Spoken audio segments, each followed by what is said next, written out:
Hello friends, दिग्गज academy के online platform पर आपका मैं हार्दिक अभिनंदन करता हूं। जैसा कि आपको पता है कि हमारी ज्योग्राफी की सीरीज चल रही है, जिसमें हमने वर्ल्ड ज्योग्राफी के कुछ टॉपिक के बारे में अध्ययन किया है। उसी क्रम में अब हम आज इंडियन ज्योग्राफी की सीरीज प्रारंभ कर रहे हैं।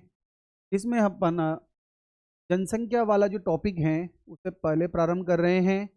और ये जनसंख्या वाला जो टॉपिक है वो आरएस मेंस परीक्षा और स्कूल लेक्चरर ज्योग्राफी परीक्षा और अन्य सभी प्रतियोगी जो परीक्षाएं हैं उनके लिए महत्वपूर्ण रहने वाला है।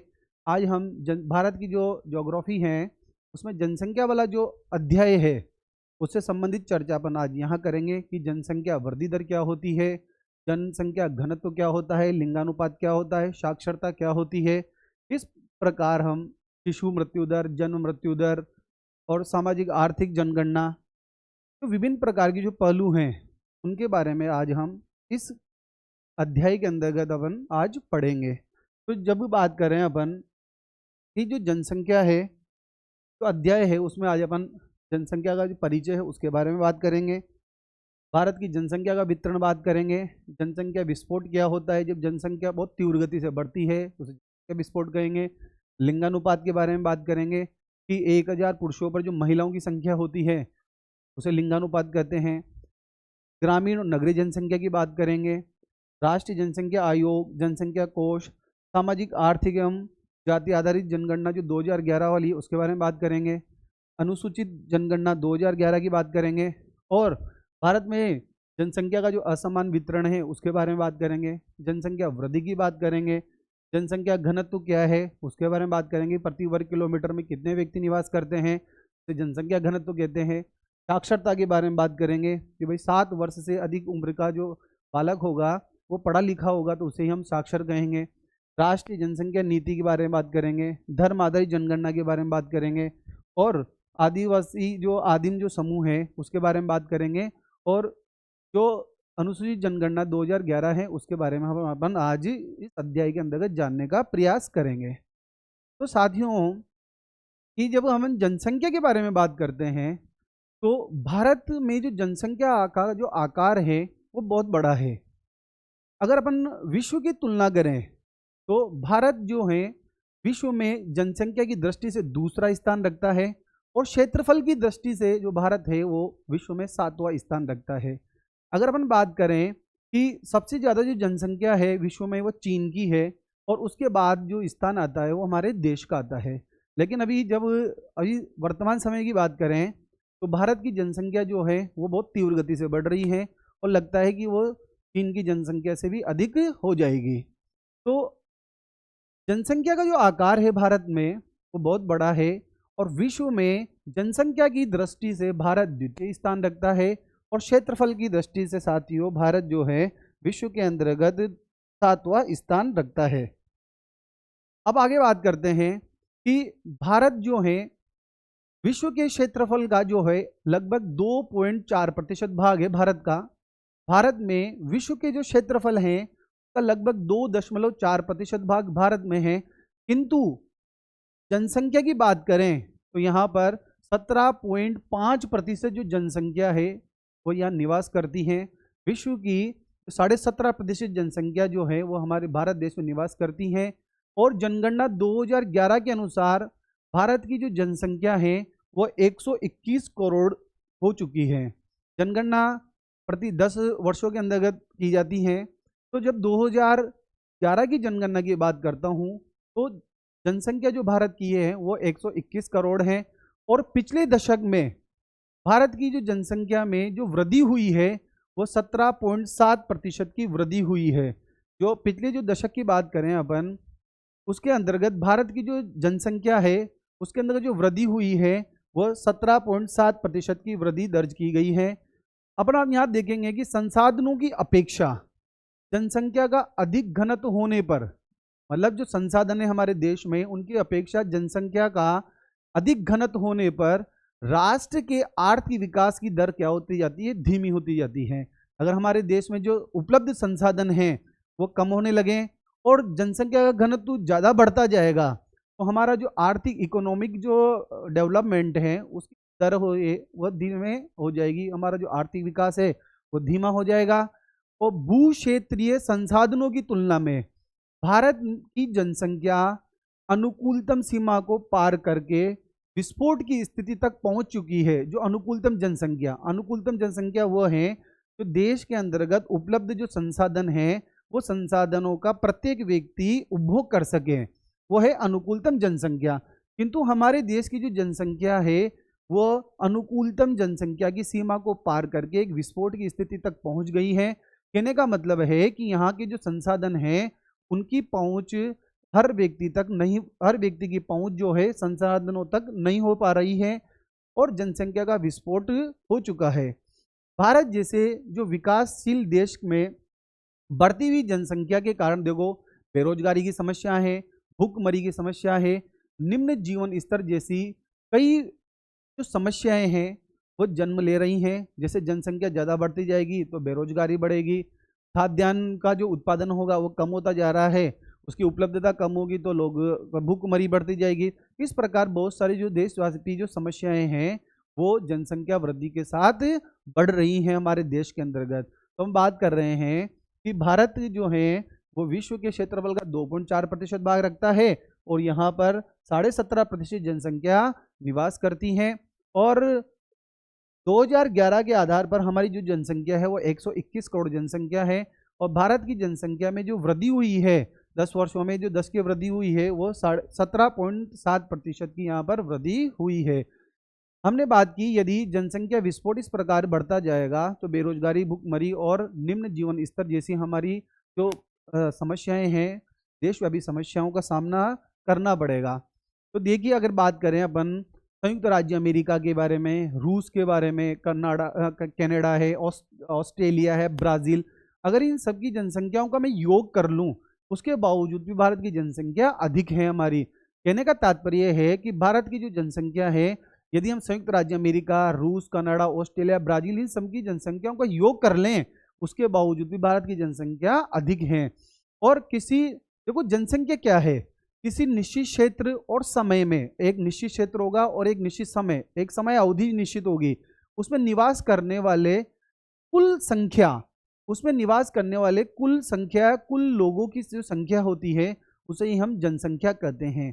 आपसे पूछा जा सकता है जनसंख्या किसे कहते हैं, तो हम क्या कहेंगे, एक निश्चित क्षेत्र होगा उसमें एक निश्चित समय अवधि के अंतर्गत जितने लोग निवास करते हैं वही वहाँ की उनकी लोगों की जो संख्या है वही जनसंख्या कहलाती है। किसी निश्चित क्षेत्र एवं समय में निवास करने वाले लोगों की संख्या को ही हम जनसंख्या कहते हैं। अब हम बात करें विश्व के परिप्रेक्ष्य में, जब बात करूंगा मैं कि आधुनिक और व्यवस्थित ढंग से जो सबसे पहले जो जनगणना हुई थी वो स्वीडन के अंतर्गत हुई थी और 10 वर्ष के जो अंतराल के अंतर्गत जो जनगणना की जो शुरुआत हुई थी वह यूएसए के अंतर्गत शुरुआत हुई थी। तो ये विश्व की बात है कि सबसे पहले जो व्यवस्थित तरीके से जो जनगणना हुई थी वो 1749 में स्वीडन के अंतर्गत हुई थी और 10 वर्ष के अंतराल की जो जनगणना की शुरुआत 1790 में यूएसए के अंतर्गत प्रारंभ हुई। अब हम भारत की बात करते हैं कि भारत में सबसे पहले जो जनगणना थी तो लॉर्ड मेयो का जो काल था उसमें 1872 के अंतर्गत हुई थी। याद रखिएगा आप लोग कि भारत में सबसे पहले जो जनगणना का जो प्रारंभ हुआ था वह लॉर्ड मेयो के काल में 1872 के अंतर्गत हुई थी ये जनगणना। लेकिन सुव्यवस्थित रूप से वैज्ञानिक ढंग से जो हमारी जो जनगणना है वो 1881 में लॉर्ड रिपन के समय 10 वर्ष के अंतराल के बाद आज भी जारी है।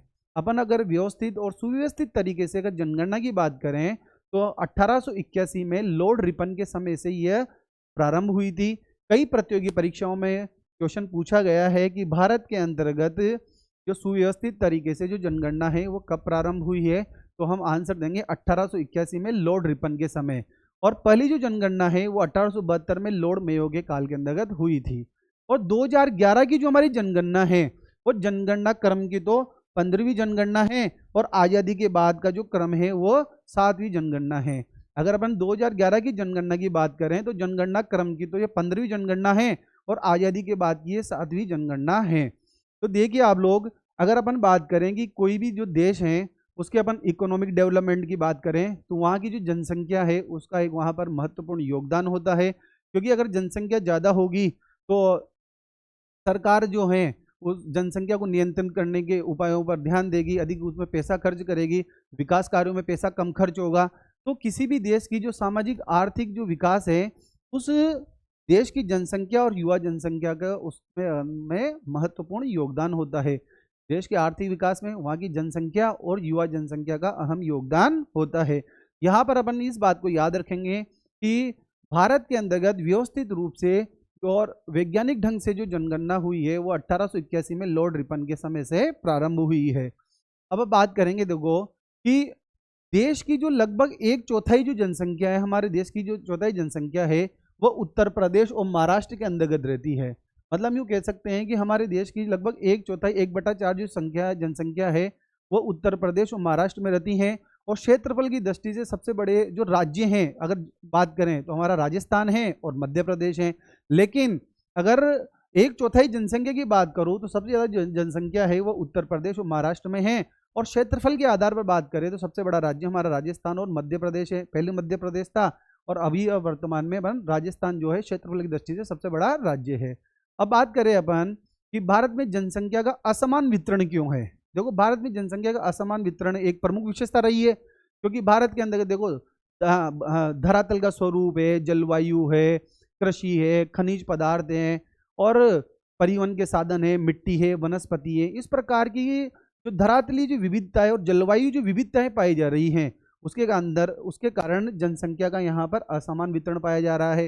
जैसे अपन बात करें मैदानी क्षेत्रों में अधिक जनसंख्या निवास करेगी, पर्वतों पर कम जनसंख्या निवास करेगी, पठारी क्षेत्र पर उससे कम जनसंख्या निवास करेगी। और जिन स्थानों पर खनिज पदार्थ ज़्यादा निकल रहे हैं, उद्योगों का विकास हुआ है, वहाँ जनसंख्या ज़्यादा निवास करेगी। और जहाँ पर अधिक वर्षा हो रही है, अधिक वर्षा होने के कारण सिंचाई के साधन उपलब्ध हो रहे हैं, कृषि कार्य अधिक हो रहा है तो वहाँ जनसंख्या ज़्यादा होगी। फिर जहाँ की मिट्टी उपजाऊ होगी, जैसे नदियों के द्वारा जो बहाकर जलोढ़ जो मैदान बनाए गए हैं और जो ज्वालामुखी के द्वारा जो लावा युक्त मिट्टी है जैसे दक्कन के पठार वाली वो उपजाऊ मिट्टी है, तो उस क्षेत्र में जनसंख्या ज़्यादा निवास करेगी। जहाँ पर रीति रिवाज संबंधित कार्यक्रम होते हैं, सांस्कृतिक कार्यक्रम होते हैं, जैसे हमारा जो गंगा के किनारे जो कई धार्मिक स्थान स्थित है तो उस क्षेत्र के अंतर्गत जनसंख्या ज़्यादा निवास करेगी। तो भारत में जनसंख्या का क्या है, असमान वितरण है। देखिए आप लोग कि भारत की जनसंख्या की एक प्रमुख जो विशेषता रही है वह असमान वितरण है।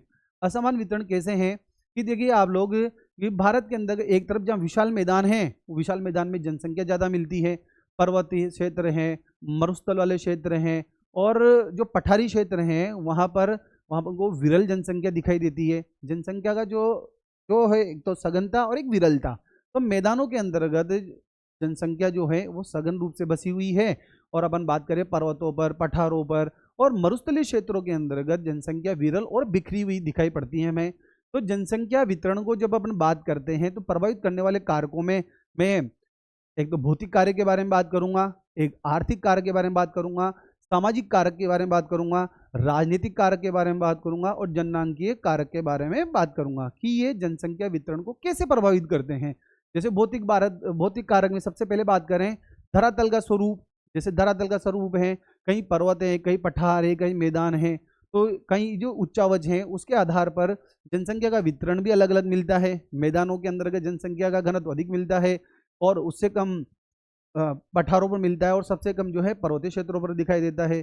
जलवायु के बारे में बात करेंगे कि जहाँ पर स्वास्थ्यवर्धक जलवायु है वहाँ पर जनसंख्या घनत्व ज़्यादा होगा, जहाँ पर जल की उपलब्धता ज़्यादा होगी वहाँ जनसंख्या घनत्व अधिक होगा, मिट्टी उपजाऊ होगी उन क्षेत्रों में जनसंख्या घनत्व ज़्यादा होगा, जहाँ की वनस्पति जो अच्छी होगी और जिस जगह मरुस्थलीय वनस्पति पाई जाएगी, कटीली झाड़ियाँ पाई जाएगी, वहाँ जनसंख्या घनत्व कम होगा। आर्थिक कार्य के बारे में बात करेंगे, कृषि, जिन क्षेत्रों में कृषि कार्य ज़्यादा हो रहा है, उत्पादन अधिक हो रहा है तो जनसंख्या वहाँ ज़्यादा होगी। और जिस क्षेत्र में खनिज पदार्थ मिल रहे हैं और वहाँ पर उद्योगों की संभावनाएं अधिक हैं, वहाँ जनसंख्या को रोजगार की साधन उपलब्ध हैं, जनसंख्या अधिक होगी। जहाँ परिवहन के साधन उपलब्ध हैं, आने जाने की सुविधाएं हैं, उस क्षेत्रों में जनसंख्या अधिक निवास करेगी। सामाजिक कारकों के बारे में बात करेंगे, राजनीतिक कारकों के बारे में बात करेंगे, जननांकीय कारकों के बारे में बात करेंगे। तो ये सब जो कारक हैं वह जनसंख्या के असमान जो वितरण जो है हमारे उसको प्रभावित करने वाले कारक हैं। जनसंख्या वितरण को प्रभावित करने वाले कारक में भौतिक कारक के बारे में पढ़ेंगे, आर्थिक कारक, सामाजिक कारक, राजनीतिक कारक हैं और जननांकीय कारक के बारे में बात करेंगे। तो जैसे पहले बात करता हूँ भौतिक कारक। मैंने समझाया आपको कि धरातल का जो स्वरूप है, भारत की जो हमारी जो भूमि है उसके अंतर्गत उच्चावचीय संरचनाएं हैं, जैसे पर्वत है, पठार है, मैदान है। पर्वत, पठार और जो मैदान होते हैं उसमें विभक्त है हमारी जो धरातलीय जो संरचनाएं हैं, जो हमारे उच्चावच है, पर्वत, पठार, मैदान में विभक्त हैं। और जैसे अपन बात करें पर्वतों की तुलना में पठारों और पठारों की तुलना में मैदानों पर जनसंख्या अधिक निवास कर रही है। जैसे पर्वतों की तुलना में पठारों पर और पठारों की तुलना में मैदानों पर अधिक जनसंख्या निवास करती है। कहने का तात्पर्य यह है कि पर्वतों पर जनसंख्या कम निवास करेगी, पठारों पर ज्यादा करेगी और मैदानों में अधिक जनसंख्या निवास करेगी।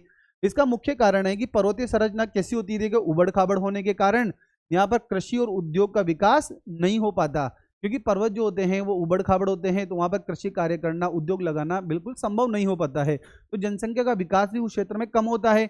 जबकि मैदानी क्षेत्र क्या होते हैं, समतल होते हैं, उपजाऊ होते हैं। और आपको पता है कि ये जो नदियों के द्वारा जो बहाकर जो जलोढ़ मिट्टी है उसको जमा करने को, निक्षेप करने के कारण उसको जमा करने से मैदानों का निर्माण हुआ है। और यहाँ जनसंख्या का विकास क्या हुआ है, अधिक हुआ है, क्योंकि यहाँ पर कृषि कार्य हैं, उद्योग हैं और अत्यधिक विकास होने से, रोजगार की सुविधा मिलने से जनसंख्या सघन विकसित होती है मैदानों के अंतर्गत। जैसे अपन बात कर रहे हैं कि हिमालय जो पर्वत जो श्रेणी है हमारी, वहां पर जनसंख्या कम निवास करती हैं और सतलज, गंगा और जो ब्रह्मपुत्र का जो मैदान है वहां पर जनसंख्या अधिक निवास करती है। जैसे अपन बात करें हिमालय पर्वत श्रेणी जो है वह भारत के 13% भूभाग पर विस्तृत है, लेकिन वहाँ जनसंख्या 1 से 2% है। और मैदान की बात करूं मैं, गंगा ब्रह्मपुत्र का जो मैदान है, हमारा सतलज का नदियों का मैदान है, वह भारत के 23% भूभाग पर है, लेकिन वह 50% जनसंख्या निवास करती है। तो इससे पता लग रहा है कि पर्वतों वाला जो क्षेत्र है वहां पर जनसंख्या कम है और मैदानी क्षेत्र के अंदर जनसंख्या ज्यादा है। तो धरातल का जो स्वरूप भी है वो जनसंख्या वितरण को प्रभावित कर रहा है। अब बात करते हैं अपन जलवायु। जलवायु भी जो है एक मानव के जो बसाव होता है, मानव की जो रहन सहन है, मानव की जो आवास स्थल है उसको प्रभावित करता है। क्योंकि जलवायु के दो महत्वपूर्ण कारक होते हैं, एक तो होती है वर्षा और एक होता है तापमान। अगर ये वर्षा और तापमान जो अनुकूल और प्रतिकूल के कारण, अगर ये अनुकूल रहे, प्रतिकूल रहे, तो किसी भी क्षेत्र की जनसंख्या प्रभावित होती है। यदि वर्षा अनुकूलित रही, तापमान अनुकूलित रहा, तो उस क्षेत्र में जनसंख्या ज्यादा निवास करेंगे। अगर तापमान और वर्षा प्रतिकूल रही, वर्षा कम हो रही है, बहुत तेज टेम्परेचर हो रहा है, गर्मी बहुत तेज हो रही है, वर्षा बिल्कुल नहीं हो रही है, तो वहाँ जनसंख्या कम निवास करेगी। तो देखिए आप लोग कि अत्यधिक जहाँ बहुत ठंड पड़ रही हो, बहुत गर्मी पड़ रही हो और अति जलवायु जो है मानव निवास तथा उसके क्रियाकलापों के लिए अनुपयोगी होती है, क्योंकि ज़्यादा ठंड पड़ती है तो वहाँ पर भी लोगों का बसाव कम होता है। बहुत तेज गर्मी पड़ती है वहाँ पर भी लोग कम रहते हैं, क्योंकि वहाँ पर जो दैनिक क्रियाकलाप हैं उसके लिए ये जलवायु उपयोगी नहीं होती है। इसी प्रकार अपन बात करें कि हिमालय का जो पर्वतीय जो क्षेत्र है और राजस्थान का जो शुष्क मरुस्थल है, यहाँ पर क्या है, जनसंख्या कम निवास करती है। और तराई क्षेत्र जो होता है, तलहटी जो क्षेत्र होता है, उसके अंतर्गत स्वास्थ्यवर्धक जलवायु नहीं होने के कारण उस क्षेत्र में भी जलवायु जनसंख्या कम निवास करती है। अपन बात करें कि भारत की जनसंख्या का जो मानचित्र है वो वर्षा के मानचित्र का अनुसरण करता है। कैसे अनुसरण करता है कि जनसंख्या का मानचित्र और वर्षा के मानचित्र के अंतर्गत समानुपाती संबंध होता है। जैसे जैसे वर्षा की मात्रा बढ़ती जाएगी उस क्षेत्र के अंतर्गत जनसंख्या भी बढ़ती जाएगी। जैसे अपन बात करें कि जैसे जैसे वर्षा कम होती जाएगी वैसे वैसे जनसंख्या का घनत्व घटता जाएगा। जैसे अपन बात करते हैं, उदाहरण लेते हैं, जैसे सतलज है, गंगा का मैदान है, उसमें पश्चिम से जैसे पश्चिम बंगाल से राजस्थान की ओर हम बढ़ते हैं तो वर्षा की मात्रा क्या होती जाती है, कम होती जाती है। वर्षा की मात्रा कम होगी तो जनसंख्या का घनत्व भी कम हो जाएगा। और कुछ क्षेत्रों के अंतर्गत जहाँ वर्षा की मात्रा बढ़ती जाएगी, वर्षा की मात्रा बढ़ेगी तो सिंचाई के साधन उपलब्ध होंगे, वहाँ जो जलवायु है वह लोगों के निवास के लिए अनुकूलित होगी, तो उस जगह पर जनसंख्या घनत्व अधिक रहेगा। तो जनसंख्या के बसाव के लिए, जनसंख्या की निवास के लिए, सघनता के लिए जलवायु भी एक महत्वपूर्ण कारक है। इसी प्रकार अपन बात करते हैं जल संसाधन की। ये जो जल है, जल ही जीवन का आधार है। मानव जीवन के जितने भी क्रियाकलाप हैं उनका सबका आधार जो है जल ही है, क्योंकि जिन स्थानों पर जल उपलब्ध होगा तो वहाँ विभिन्न प्रकार के उद्योगों की स्थापना होगी, उद्योगों की स्थापना होगी तो लोगों को रोजगार मिलेगा, लोगों को रोजगार मिलेगा तो जनसंख्या अधिक होगी। और जहाँ जल संसाधन अधिक होंगे वहाँ पर सिंचाई कार्य आसानी से होगा, सिंचाई कार्य आसानी से होगा तो उत्पादकता बढ़ेगी। तो जल संसाधन भी एक महत्वपूर्ण कारक है जो जनसंख्या के वितरण को प्रभावित करता है।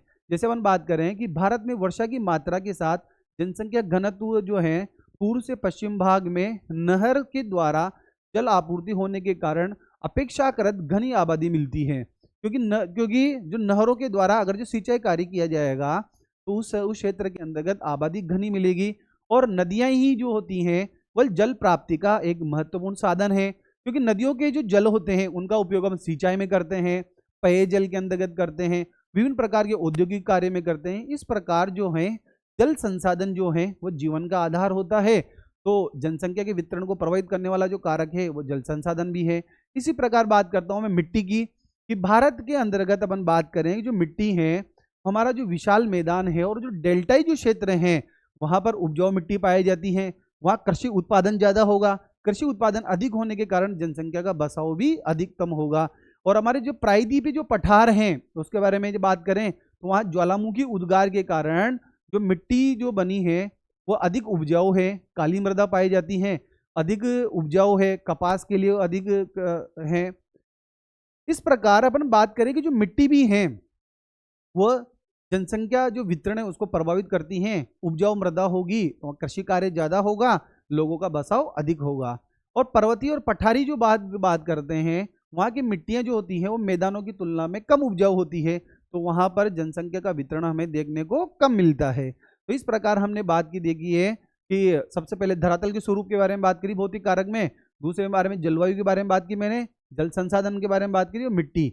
ये जो है अपन जो भौतिक कारक में बात कर रहे हैं कि भौतिक कारक हैं जो जनसंख्या के वितरण को प्रभावित करते हैं। उसी प्रकार वनस्पति भी जो है एक भौतिक कारक है, जहां पर कटीली झाड़ियां पाई जाएगी, वर्षा कम होगी, वहां जनसंख्या जो होगी वह विरल रूप में हमें देखने को मिलेगी। जैसे राजस्थान का मरुस्थल प्रदेश है और जो कच्छ का जो रण है वहां पर वनस्पति जो होती है वो शुष्क वनस्पति पाई जाती है, कटीली झाड़ियां पाई जाती है। तो इस क्षेत्र के अंतर्गत हमें जनसंख्या का बिखराव देखने को मिलता है। तो इस प्रकार वनस्पति भी जो होती है वो जनसंख्या वितरण को प्रभावित करती है। उसके बाद बात करते हैं दूसरा कारक है आर्थिक कारक। आर्थिक कारक जो है देखो, आर्थिक कार्यों की भरण पोषण की जो क्षमता होती है वो अलग अलग होती है, जिसका सीधा प्रभाव किसके ऊपर पड़ता है, जनसंख्या पर पड़ता है। जैसे कृषि के बारे में बात करूंगा मैं, उद्योगों के बारे में बात करूंगा, तो सबका जो है भरण पोषण की जो क्षमता है सबकी अलग अलग है। जैसे कृषि के बारे में बात करते हैं अपन, तो कृषि की उत्पादकता और जनसंख्या के मध्य क्या होता है, समानुपाती संबंध होता है। मतलब जिन क्षेत्रों के अंतर्गत प्रोडक्टिविटी ज्यादा होगी, उत्पादकता ज्यादा होगी, उस क्षेत्र के अंदर जनसंख्या का निवास अधिक होगा, जनसंख्या की सघनता ज्यादा पाएगी। जैसे अपन ने पहले बात करी, जैसे गंगा है, ब्रह्मपुत्र का जो उपजाऊ जो मैदान है उस क्षेत्र के अंतर्गत कृषि कार्य अधिकतम होता है, कृषि कार्य अधिक होता है तो वहां पर जनसंख्या अधिक मिलती है। और कम उपजाऊ क्षेत्र हैं जैसे मरुस्थल क्षेत्र है, कच्छ का रण वाला जो क्षेत्र है वहां पर प्रोडक्टिविटी कम होती है, उत्पादन कम होता है, इस वजह से जनसंख्या हमें कम देखने को मिलती है। तो जो कृषि भी है वो जनसंख्या के वितरण को प्रभावित करती है। उसके बाद खनिज उद्योग के बारे में बात करता हूँ कि जो आधुनिक औद्योगिक अर्थव्यवस्था के आधार जो हैं, एक तो खनिज और एक शक्ति है। हमारे जो औद्योगिक जो अर्थव्यवस्था है उसके दो स्तंभ हैं, एक तो है मिनरल्स और एक होता है शक्ति। तो शक्ति में अपन बात करें, जिन स्थानों पर खनिज हों वहां पर क्या होगा, अधिक उद्योगों का विकास होगा, अधिक उद्योगों का विकास होगा तो लोगों का आकर्षण केंद्र बढ़ेगा, आकर्षण केंद्र बढ़ेगा तो जनसंख्या की जो निवास स्थान है, जनसंख्या का जो घनत्व है, जनसंख्या का जो सघनता है उस क्षेत्र के अंतर्गत बढ़ने लग जाएगी।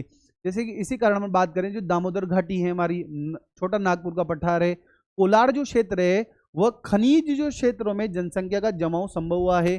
झारखंड, पश्चिम बंगाल और उड़ीसा की सीमा पर औद्योगिक क्षेत्रों में जनसंख्या का वितरण क्या है, सघन है, क्योंकि जनसंख्या यहाँ पर क्या है, खनिज आधारित उद्योग अधिक हैं तो रोजगार लोगों को मिल रहा है, रोजगार मिलने के कारण यहाँ पर लोग अधिक संख्या में निवास कर रहे हैं।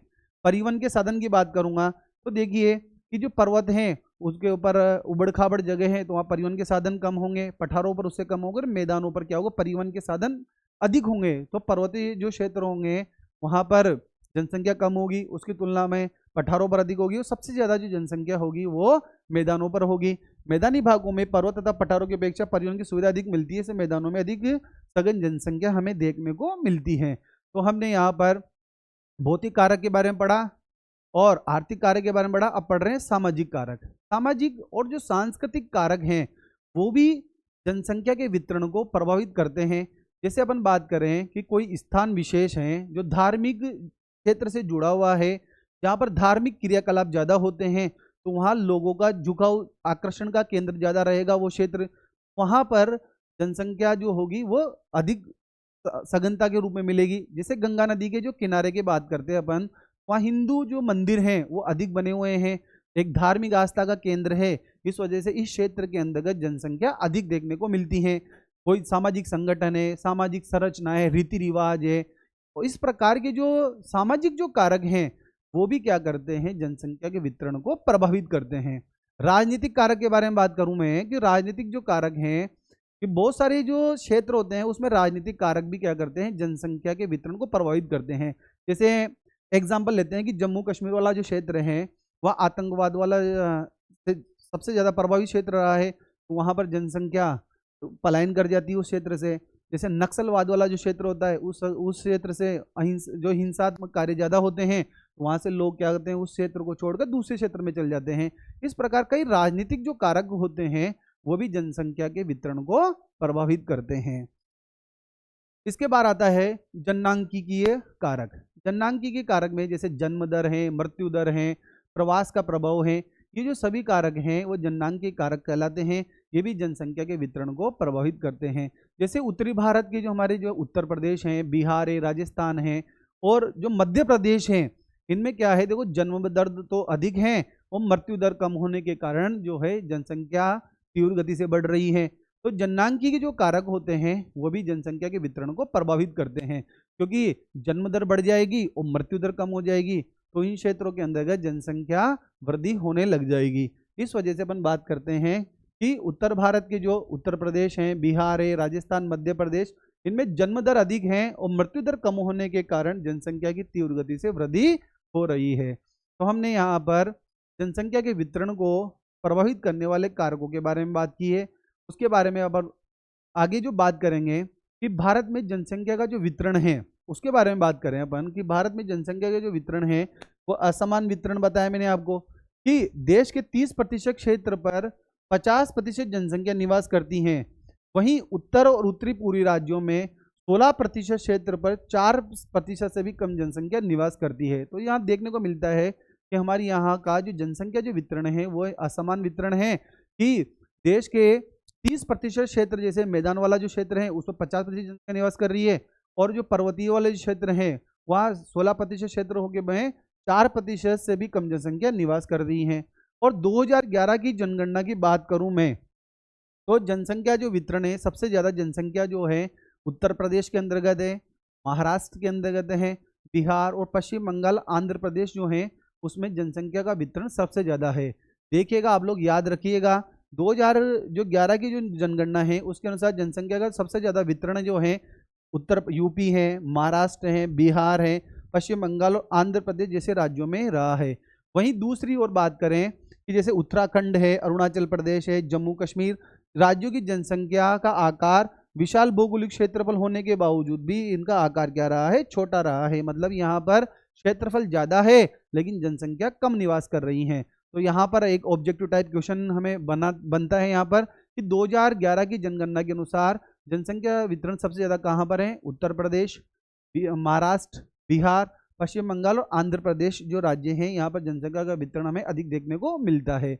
और न्यूनतम जनसंख्या वाले राज्यों के बारे में बात करूं तो सिक्किम है, मिजोरम है, अरुणाचल प्रदेश है, जहाँ पर न्यूनतम जनसंख्या वाले जो राज्य हैं हमारे उसके अंतर्गत सिक्किम है, मिजोरम है और अरुणाचल प्रदेश है। ये आपको याद करने ही पड़ेंगे क्योंकि डायरेक्ट ऑब्जेक्टिव टाइप जो प्रश्न होते हैं उसके अंदर आपसे पूछा जा सकता है कि न्यूनतम जनसंख्या वाले राज्य कौन से हैं, सिक्किम है, मिजोरम है और अरुणाचल प्रदेश है।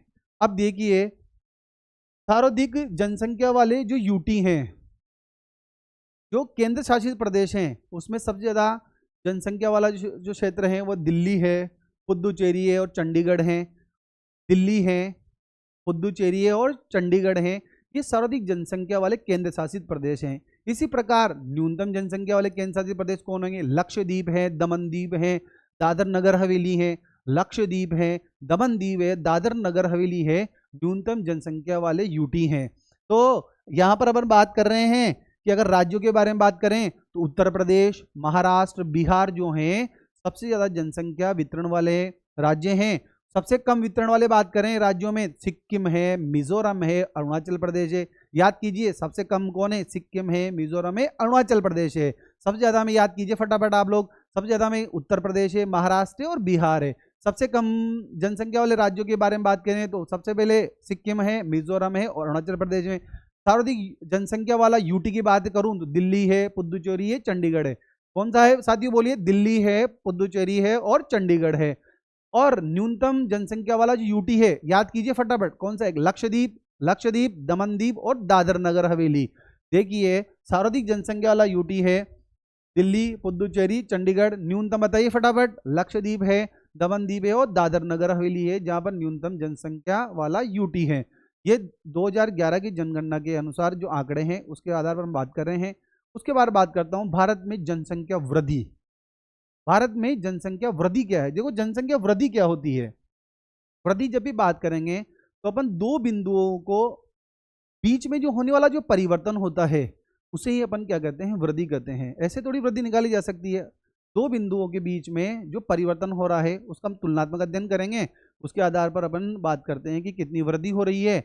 अगर धनात्मक परिवर्तन हो रहा है तो इसे धनात्मक वृद्धि कहेंगे, यदि ऋणात्मक परिवर्तन हो रहा है तो इसे ऋणात्मक वृद्धि कहेंगे। जनसंख्या वृद्धि का अर्थ क्या है? देखो साथियों कि दो समय बिंदुओं के बीच, दो समय बिंदुओं के बीच उसमें पाए जाने वाले परिवर्तन से है। जो जनसंख्या वृद्धि है दो समय बिंदुओं के बीच उसमें पाए जाने वाले परिवर्तन से है। यदि परिवर्तन पॉजिटिव होता है तो उसे धनात्मक वृद्धि के रूप में जानते हैं। यदि जनसंख्या में अगर कमी होती है तो उसे ऋणात्मक वृद्धि कहते हैं। जैसे भारत में 1921 में जनसंख्या वृद्धि क्या रही है? ऋणात्मक रही है। तो जनसंख्या जो वृद्धि है अगर परिवर्तन पॉजिटिव होता है धनात्मक वृद्धि कहेंगे, अगर नेगेटिव होता है उसको ऋणात्मक वृद्धि कहेंगे। अब बात करते हैं, देखो जनसंख्या वृद्धि को अपन दो रूपों में ज्ञात करते हैं। एक तो प्राकृतिक वृद्धि दर। प्राकृतिक वृद्धि दर कैसे होगी? जन्म लेने वालों की संख्या ज्यादा हो और मरने वालों की संख्या कम हो तो वो क्या कहलाएगी? प्राकृतिक वृद्धि दर कहलाएगी। मतलब जन्म दर जो है वो मृत्यु दर से अधिक हो, मतलब पैदा होने वालों की संख्या ज्यादा हो और मृत्यु दर क्या हो? कम हो, तो वो प्राकृतिक वृद्धि दर कहलाएगी।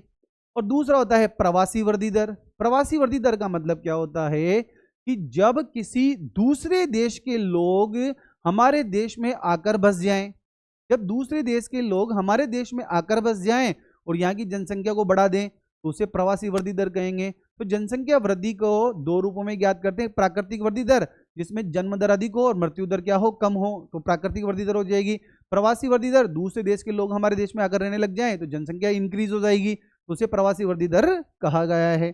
उसके बाद देखो कि 2001 से 2011 का जो हमारा दशक है उसके अंतर्गत हमारी जो जनसंख्या की जो वृद्धि हुई है वो 17.7% रही है। वेरी वेरी इंपॉर्टेंट बात है, याद रखिएगा कि 2001 से 2011 के दशक में जो हमारी जो देश की जो जनसंख्या वृद्धि है वो कितनी रही है? वो है 17.7% रही है।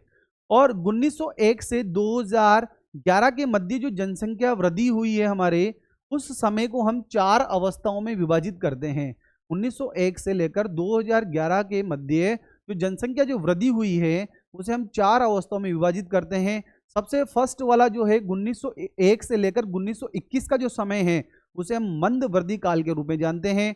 और 1921 से लेकर 1951 का जो समय है फ्रेंड्स उसे अपन स्थिर वृद्धि काल के रूप में जानते हैं। और 1951 से लेकर 1981 वाला जो समय है उसे तीव्र वृद्धि काल कहा गया है। और 1900 जो 1 से लेकर 81 से लेकर और प्रेजेंट जो 2001 जो वाला जो समय है उसे अपन घटती दर से वृद्धि काल का समय कहते हैं। तो देखिए आप लोग 1901 से लेकर 2011 का जो समय है उसे अपन चार भागों में डिवाइड कर रहे हैं। एक तो मंद वृद्धि काल, दूसरा स्थिर वृद्धि काल, तीव्र वृद्धि काल और घटती दर से वृद्धि काल। तो सबसे पहले अपन बात कर रहे हैं मंद वृद्धि काल। नाम से पता लग रहा है मंद वृद्धि काल 1901 से लेकर 1921, मतलब यहाँ पर जो जनसंख्या में वृद्धि हुई है वो बहुत मंद हुई है। लमसम अपन बात करें न के बराबर वृद्धि रही है, लमसम 0.27% की यहाँ पर वृद्धि रही है। नाम से पता लग रहा है कि इस समय के अंतर्गत जनसंख्या में मंद वृद्धि रही है और लगभग 0.27% की दर से यहाँ पर बढ़ी है। जो जनसंख्या जो थी वो 23 करोड़ से कितनी करोड़ हो गई थी, 25 करोड़ जनसंख्या हो गई थी। देखो इस अवधि में जन्म दर तो उच्च थी, जन्म दर तो उच्च थी, पर 1901 से 1921 का जो समय है उस समय हमारे देश में अकाल पड़ा, महामारी आई और अन्नभाव की स्थिति के कारण क्या हुआ, मृत्यु दर बढ़ गई। देखो जन्म दर तो उच्च थी इस समय, लेकिन 1901 से लेकर 1921 का जो समय है उसमें इन्फ्लुएंजा जो महामारी आई हमारे देश में, अकाल पड़ गया, अन्नभाव की स्थिति हो गई, तो उसके कारण क्या हुआ कि पोषण कम हुआ तो मृत्यु दर बढ़ गई, मृत्यु दर तो बढ़ गई और जन्म दर क्या थी उस समय उच्च थी। तो 1901 से लेकर 1921 के दौरान देखिए भीषण अकाल है, महामारी है, अन्नभाव की स्थिति के कारण मृत्यु दर क्या हो गई उस समय उच्च थी। इस वजह से मृत्यु दर उच्च रही तो वृद्धि दर क्या हो गई यहाँ पर बहुत मंद हो गई है। देखो निम्न स्वास्थ्य चिकित्सा सेवाएं हैं, अधिकतर लोगों की निरक्षरता है, कम पढ़े लिखे लोग हैं, भोजन और अन्य आधारभूत आवश्यकताओं का अपर्याप्त वितरण है। इस अवधि में मोटे तौर पर उच्च जन्म दर और मृत्यु दरों के लिए उत्तरदायी थे क्योंकि लोग अशिक्षित थे, ठीक है। और 1911 से 1921 के दशक में जनसंख्या जो दर थी वह ऋणात्मक रही, इसलिए इस दशक को भारतीय जनसंख्या का महान विभाजक वर्ष कहा जाता है। इसके बाद जनसंख्या क्रमश रूप से बढ़ती गई। यहाँ से एक प्रश्न बनता है कि भारत की जो जनसंख्या का महान विभाजक वर्ष कौन सा है, यह है 1911 से लेकर 1921 वाला जो दशक है ये महान विभाजक वर्ष कहलाता है, क्योंकि इस समय जनसंख्या जो दर थी वृद्धि दर वो ऋणात्मक थी, इसके बाद जनसंख्या वृद्धि दर लगातार बढ़ती जा रही है क्रमशः। तो हमने मंद वृद्धि काल पढ़ा, उसके बाद स्थिर वृद्धि काल जो है वह 1921 से लेकर 1951 तक आ रहा है। नाम से पता चल रहा है स्थिर वृद्धि काल। स्थिर वृद्धि काल मतलब बिल्कुल 1921 को भारतीय जनसंख्या विकास में एक महान जननांकीय विभाजक कहा जाता है। क्यों कहा जाता है, क्योंकि इसके बाद जनसंख्या में निरंतर वृद्धि की प्रवृत्ति देखी गई, क्योंकि हमें पता है 1911 से 21 के बीच में ऋणात्मक वृद्धि रही, उसके बाद जो वृद्धि है वो निरंतर बढ़ती रही, इस वजह से इसे एक महान जननांकीय विभाजक वर्ष कहा जाता है 1921 को। इन 3 दशकों के दौरान 1921 से 1951 के अंतर्गत जनसंख्या 1.45% प्रतिवर्ष की दर से बढ़कर लगभग 25 करोड़ से लगभग जनसंख्या हमारे यहाँ 36 करोड़ जनसंख्या हो गई है। इस अवधि में जन्म दर पूर्ववत रूप से है, परंतु मृत्यु दर में थोड़ी कमी आई है। जन्म दर तो वही है लेकिन मृत्यु दर में क्या आई है, कमी आई है।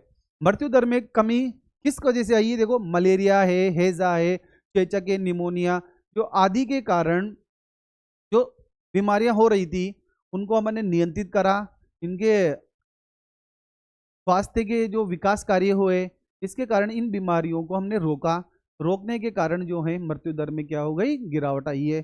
देखिए मलेरिया है, हैजा है, चेचक है, निमोनिया है, इन रोगों पर हमने नियंत्रण पाया और साथ ही सड़क, रेल और वायु परिवहन का विकास हुआ, लोगों को समय पर उपचार मिलने लगा तो मृत्यु दर क्या हो गई, इस समय कम हो गई है। तो स्थिर वृद्धि काल जो था 1921 से 1951 का रहा है। उसके बाद तीव्र वृद्धि काल। तीव्र वृद्धि काल जो है 1951 से 1981 का जो समय है उसे हम तीव्र वृद्धि काल कहा जाता है। और 1951 जो है उसे हम द्वितीय जननांकीय विभाजक काल कहा जाता है। इसके बाद देश की जनसंख्या में तीव्र वृद्धि प्रारंभ हुई है। देखो हमने पहले पढ़ा कि यहाँ एक जननांकीय जो विभाजक वर्ष था वो 1921 था और दूसरा जो बात कर रहे हैं अपन 1951 जो वाला है वह भी द्वितीय जननांकीय विभाजक कहा जाता है, क्योंकि इसके बाद देश की जनसंख्या में तीव्र वृद्धि प्रारंभ हुई है।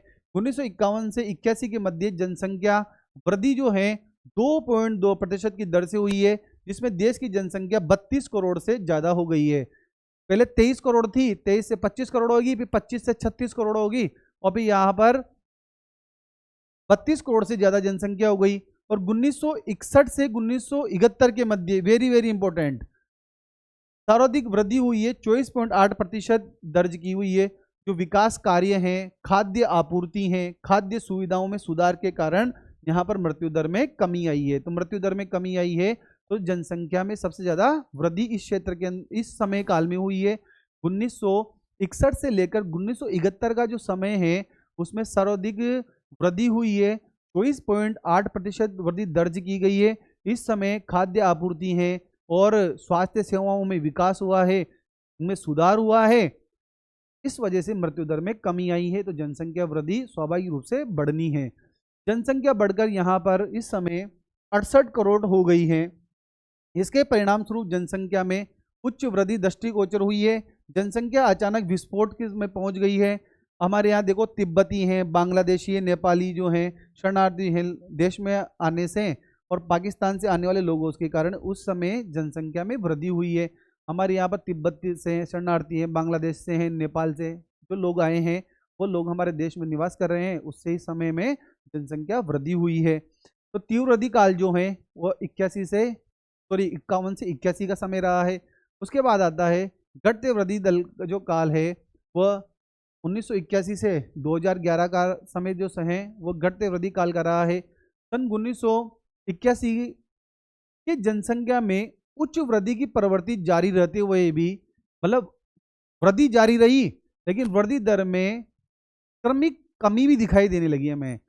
क्यों? क्योंकि इस समय जो है जनसंख्या देखिए आप लोग 68 करोड़ से अभी वर्तमान में 121 करोड़ जनसंख्या होगी 2011 तक। 1981 से 2001 की अवधि में जन्म दर में तीव्र जो गिरावट की प्रवृत्ति देखी गई, हमारे जन्म दर में तीव्र गिरावट हुई।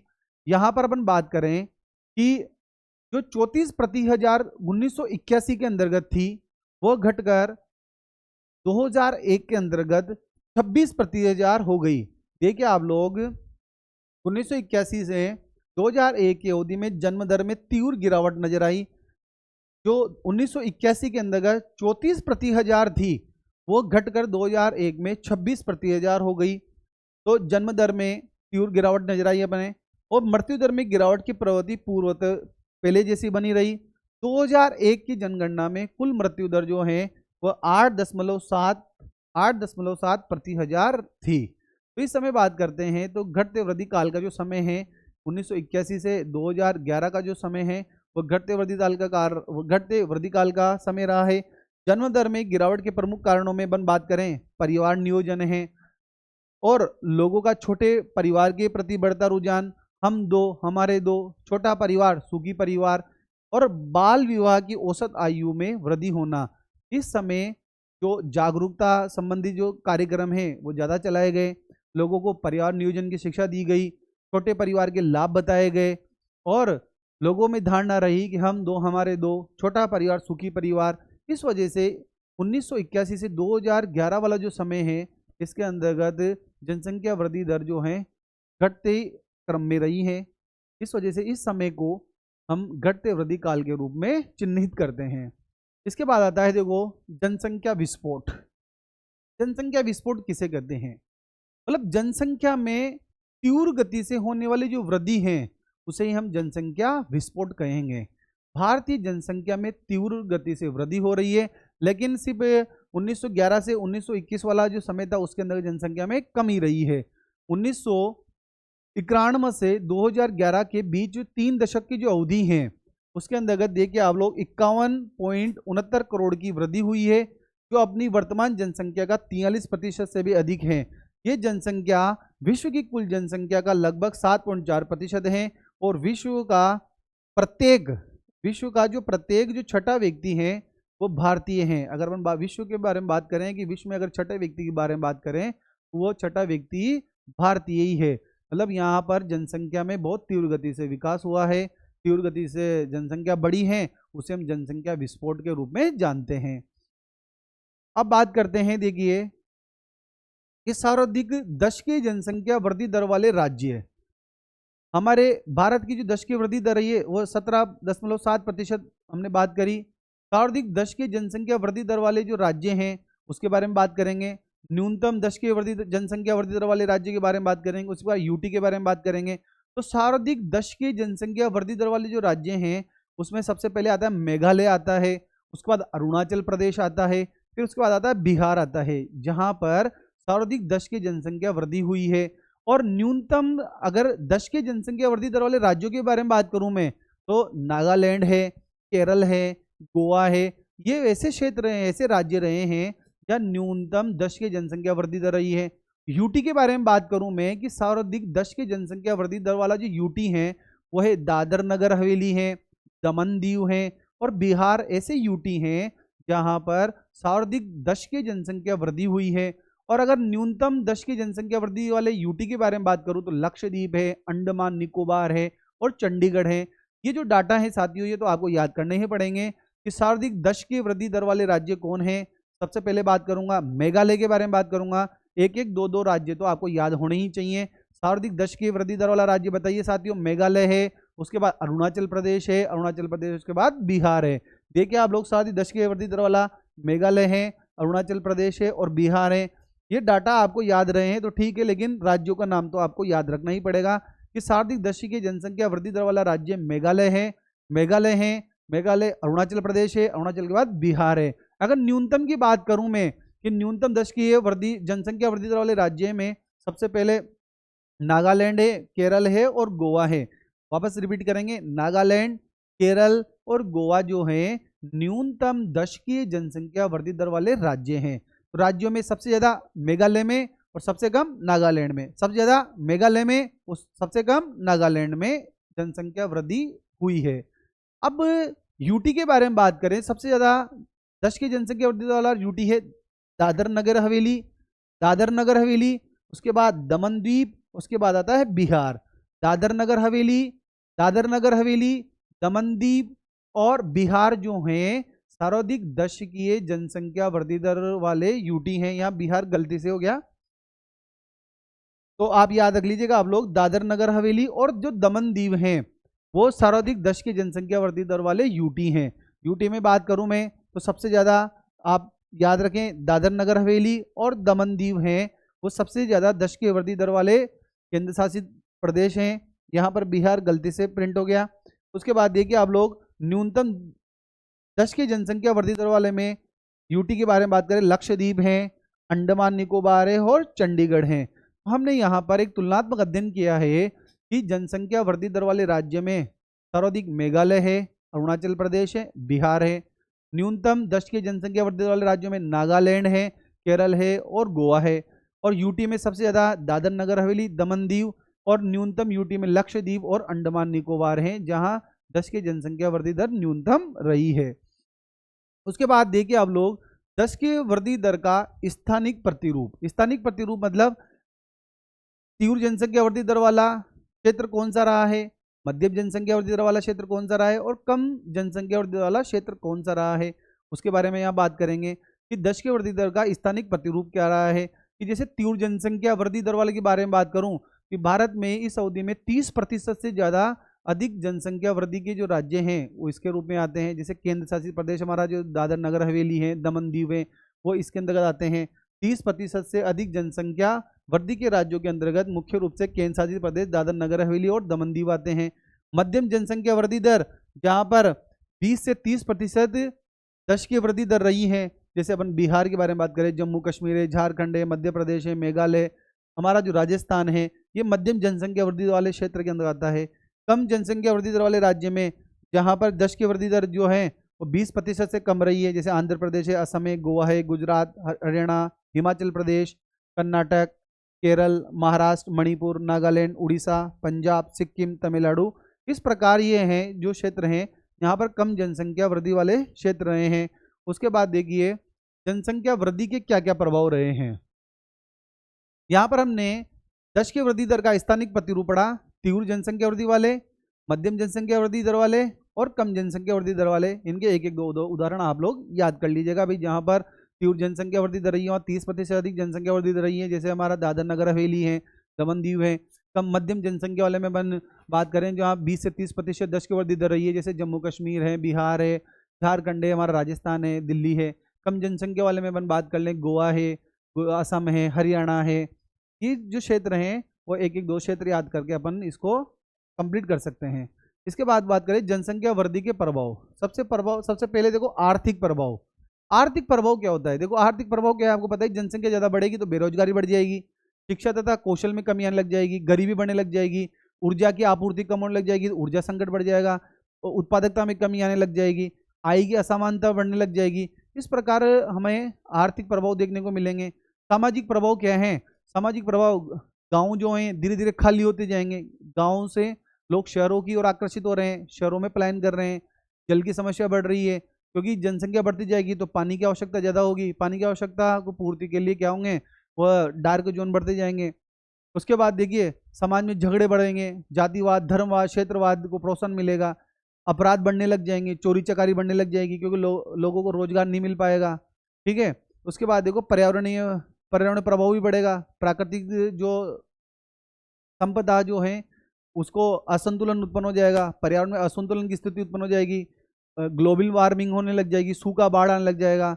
इस प्रकार जो है पर्यावरण प्रदूषण बढ़ने लग जाएगा, जैव विविधता नष्ट होने लग जाएगी। इस प्रकार जनसंख्या वृद्धि के आर्थिक प्रभाव भी हैं, सामाजिक प्रभाव भी हैं और पर्यावरणीय प्रभाव भी देखने को मिलते हैं।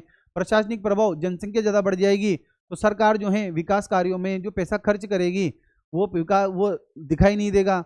मतलब जनसंख्या इतनी बढ़ती जाएगी कि जो संसाधन है वो सरकार जो है वो प्रत्येक व्यक्ति को उपलब्ध नहीं करा पाएगी। प्रशासनिक प्रभाव देखने को मिलेगा। सांस्कृतिक प्रभाव देखने को मिलेगा, जाति वर्ग धर्म की भावना मजबूत होने लग जाएगी, बाल शोषण बढ़ने लग जाएगा, स्वास्थ्य पर प्रभाव पड़ने लग जाएगा, क्योंकि संक्रामक रोग बढ़ने लग जाएंगे, प्रदूषित जल होने लग जाएगा, कुपोषण, भोजन में कमी, लोगों को पर्याप्त भोजन नहीं मिल पाएगा, पोषण नहीं मिल पाएगा, संतुलित भोजन नहीं मिल पाएगा, स्वास्थ्य सेवाओं पर दबाव बढ़ने लग जाएगा, चिकित्सा सेवाएं समय पर नहीं मिलेगी। इस प्रकार हमें स्वास्थ्य पर भी प्रभाव देखने को मिलता है। तो जनसंख्या जो वृद्धि होती है उसके आर्थिक प्रभाव भी देखने को मिलते हैं, बेरोजगारी, शिक्षा, कौशल और सामाजिक प्रभाव भी देखने को मिलेंगे, पर्यावरण प्रभाव भी देखने को मिलेंगे हमें। इसी प्रकार हम प्रशासनिक प्रभाव, सांस्कृतिक प्रभाव और स्वास्थ्य पर प्रभाव अपन देख सकते हैं कि जनसंख्या वृद्धि होती है उससे हमारे कौन कौन से पहलू प्रभावित होते हैं। और जनसंख्या वृद्धि को नियंत्रित करने वाले प्रयासों में बात करूं मैं तो सबसे पहले आता है शैक्षणिक प्रयास।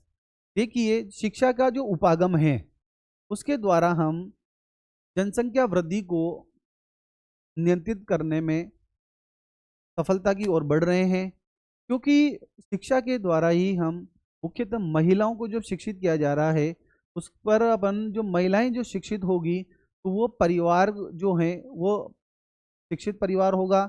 हम बात करते हैं कि जो महिला हैं अगर वो शिक्षित हैं तो पूरा परिवार शिक्षित होगा, और महिला शिक्षित है तो परिवार नियोजन के बारे में उसको जानकारी होगी, और गर्भ निरोधक जो उपागम है उसके बारे में उसे जानकारी होगी। तो इस प्रकार हम जनसंख्या वृद्धि को नियंत्रित कर सकते हैं। देखिए आप लोग, शिक्षा में वृद्धि करके मुख्यतः महिलाओं की शिक्षा में सरकार ने अपनी पुरानी नीति जो है औषधि उपागम जो थी के साथ शिक्षा उपागम पर विशेष बल दिया है। इसके अंतर्गत सीमित परिवार हेतु लोगों को जागरूक करना, लोगों को सीमित परिवार के लिए जागरूक करना, छोटा परिवार, सुखी परिवार, हम दो हमारे दो, परिवार नियोजन की सेवाओं का विस्तार करना।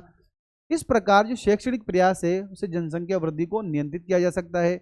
आर्थिक प्रयास में देखो भौतिक संसाधनों में अधिक वृद्धि की जाए, जीवन स्तर में वृद्धि की जाए, जनसंख्या नियंत्रण और शहरीकरण में वृद्धि की जाए। इस प्रकार जो आर्थिक प्रयास जो है सरकार जो किए जाएं उसके द्वारा भी जनसंख्या वृद्धि को हम नियंत्रण कर सकते हैं। प्रशासनिक प्रयास के बारे में बात करें कि पहले क्या था कि कम उम्र के अंतर्गत ही बालिकाओं का विवाह कर दिया जाता था, तो उससे जनसंख्या वृद्धि बढ़ी, जनसंख्या के अंतर्गत एकदम वृद्धि देखने को मिली हमें। तो जया जेटली जो समिति है उसके आधार पर महिलाओं की जो आयु है वह 18 वर्ष से बढ़ाकर 21 वर्ष करने की जो प्रयास किया जा रहा है, अगर ये सफल होता है तो जनसंख्या जो है वृद्धि उसे भी अपन सीमित कर सकते हैं।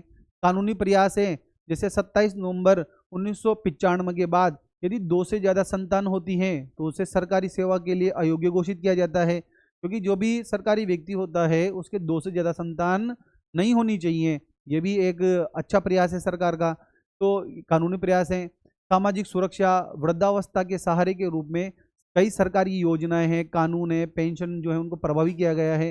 भारत सरकार जनसंख्या नियंत्रण के लिए वर्ष 2000 में जनसंख्या नीति 2000 की घोषणा की गई है और कई जो एनजीओ हैं, सरकारी संस्थाओं की सहायता से जन जागरण जो अभियान जो है, हम दो हमारे दो, इस प्रकार जो सामाजिक प्रयास है उससे भी हम जनसंख्या जो है उसको नियंत्रित कर सकते हैं। तो हमने नियंत्रण के देखे, सबसे पहले शैक्षिक प्रयास देखा कि महिलाओं में शिक्षा का प्रयास किया जाए, अधिक से अधिक महिलाओं को शिक्षित किया जाए, आर्थिक प्रयास किया जाए, उसके बाद प्रशासनिक प्रयास किया जाए, मतलब महिलाओं की जो विवाह की उम्र है वो 21 वर्ष कर दी जाए। कानूनी जो प्रयास है कि भाई 2 से अधिक जो संतान हैं उन्हें सरकारी सेवाओं के लिए अयोग्य घोषित किया गया। ये कुछ प्रयास ऐसे हैं जिनके द्वारा जनसंख्या जो है कुछ मात्रा में नियंत्रित हो रही है। उसके बाद सामाजिक प्रयास जो एनजीओ द्वारा करी गई संस्थाएं जागरूकता फैला रही है कि छोटा परिवार सुखी परिवार, हम दो हमारे दो। अगर बड़ा परिवार होगा तो उसकी आवश्यकताएं पूर्ति करने के लिए अधिक मेहनत करनी पड़ेगी, तो छोटा परिवार है तो उसको हम सुखी परिवार की संज्ञा दे सकते हैं।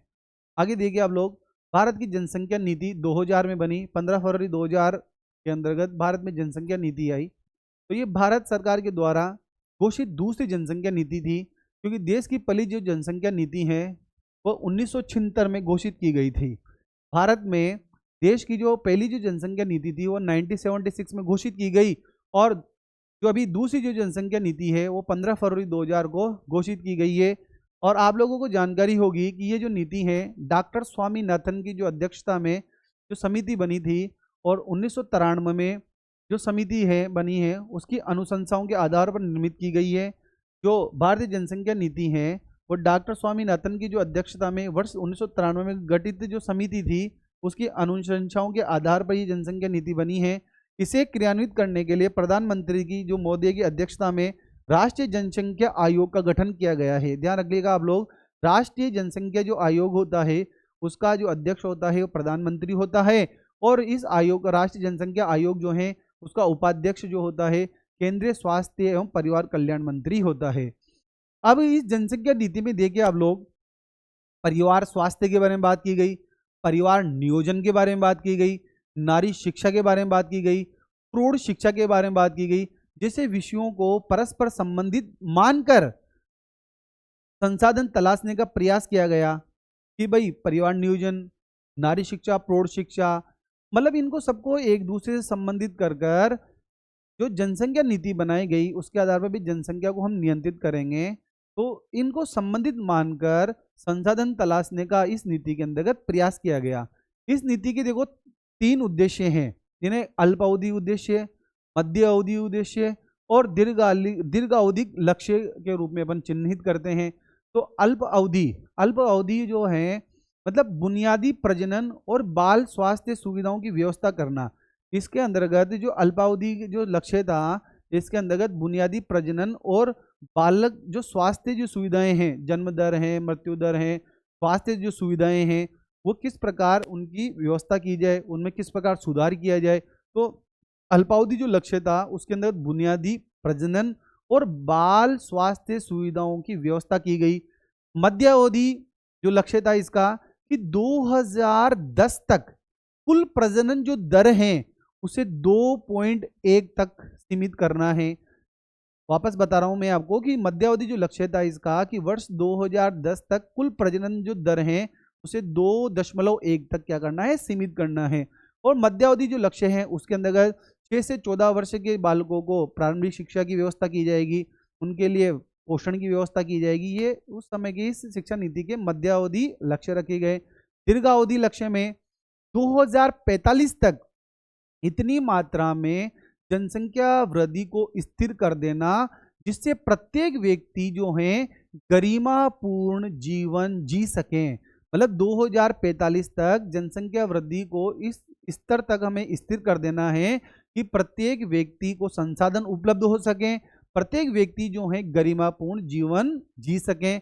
और इस अवधि को 2045 से बढ़ाकर अब 2070 तक कर दिया गया है। तो हम यहाँ पर बात कर रहे हैं साथियों कि भारत की जो जनसंख्या नीति जो 15 फरवरी 2000 को बनी है, स्वामीनाथन जो समिति है उसकी सिफारिश की अनुशंसा के आधार पर बनी है। इसके अध्यक्ष जो हैं, इसको लागू करने के लिए राष्ट्रीय जनसंख्या आयोग बना।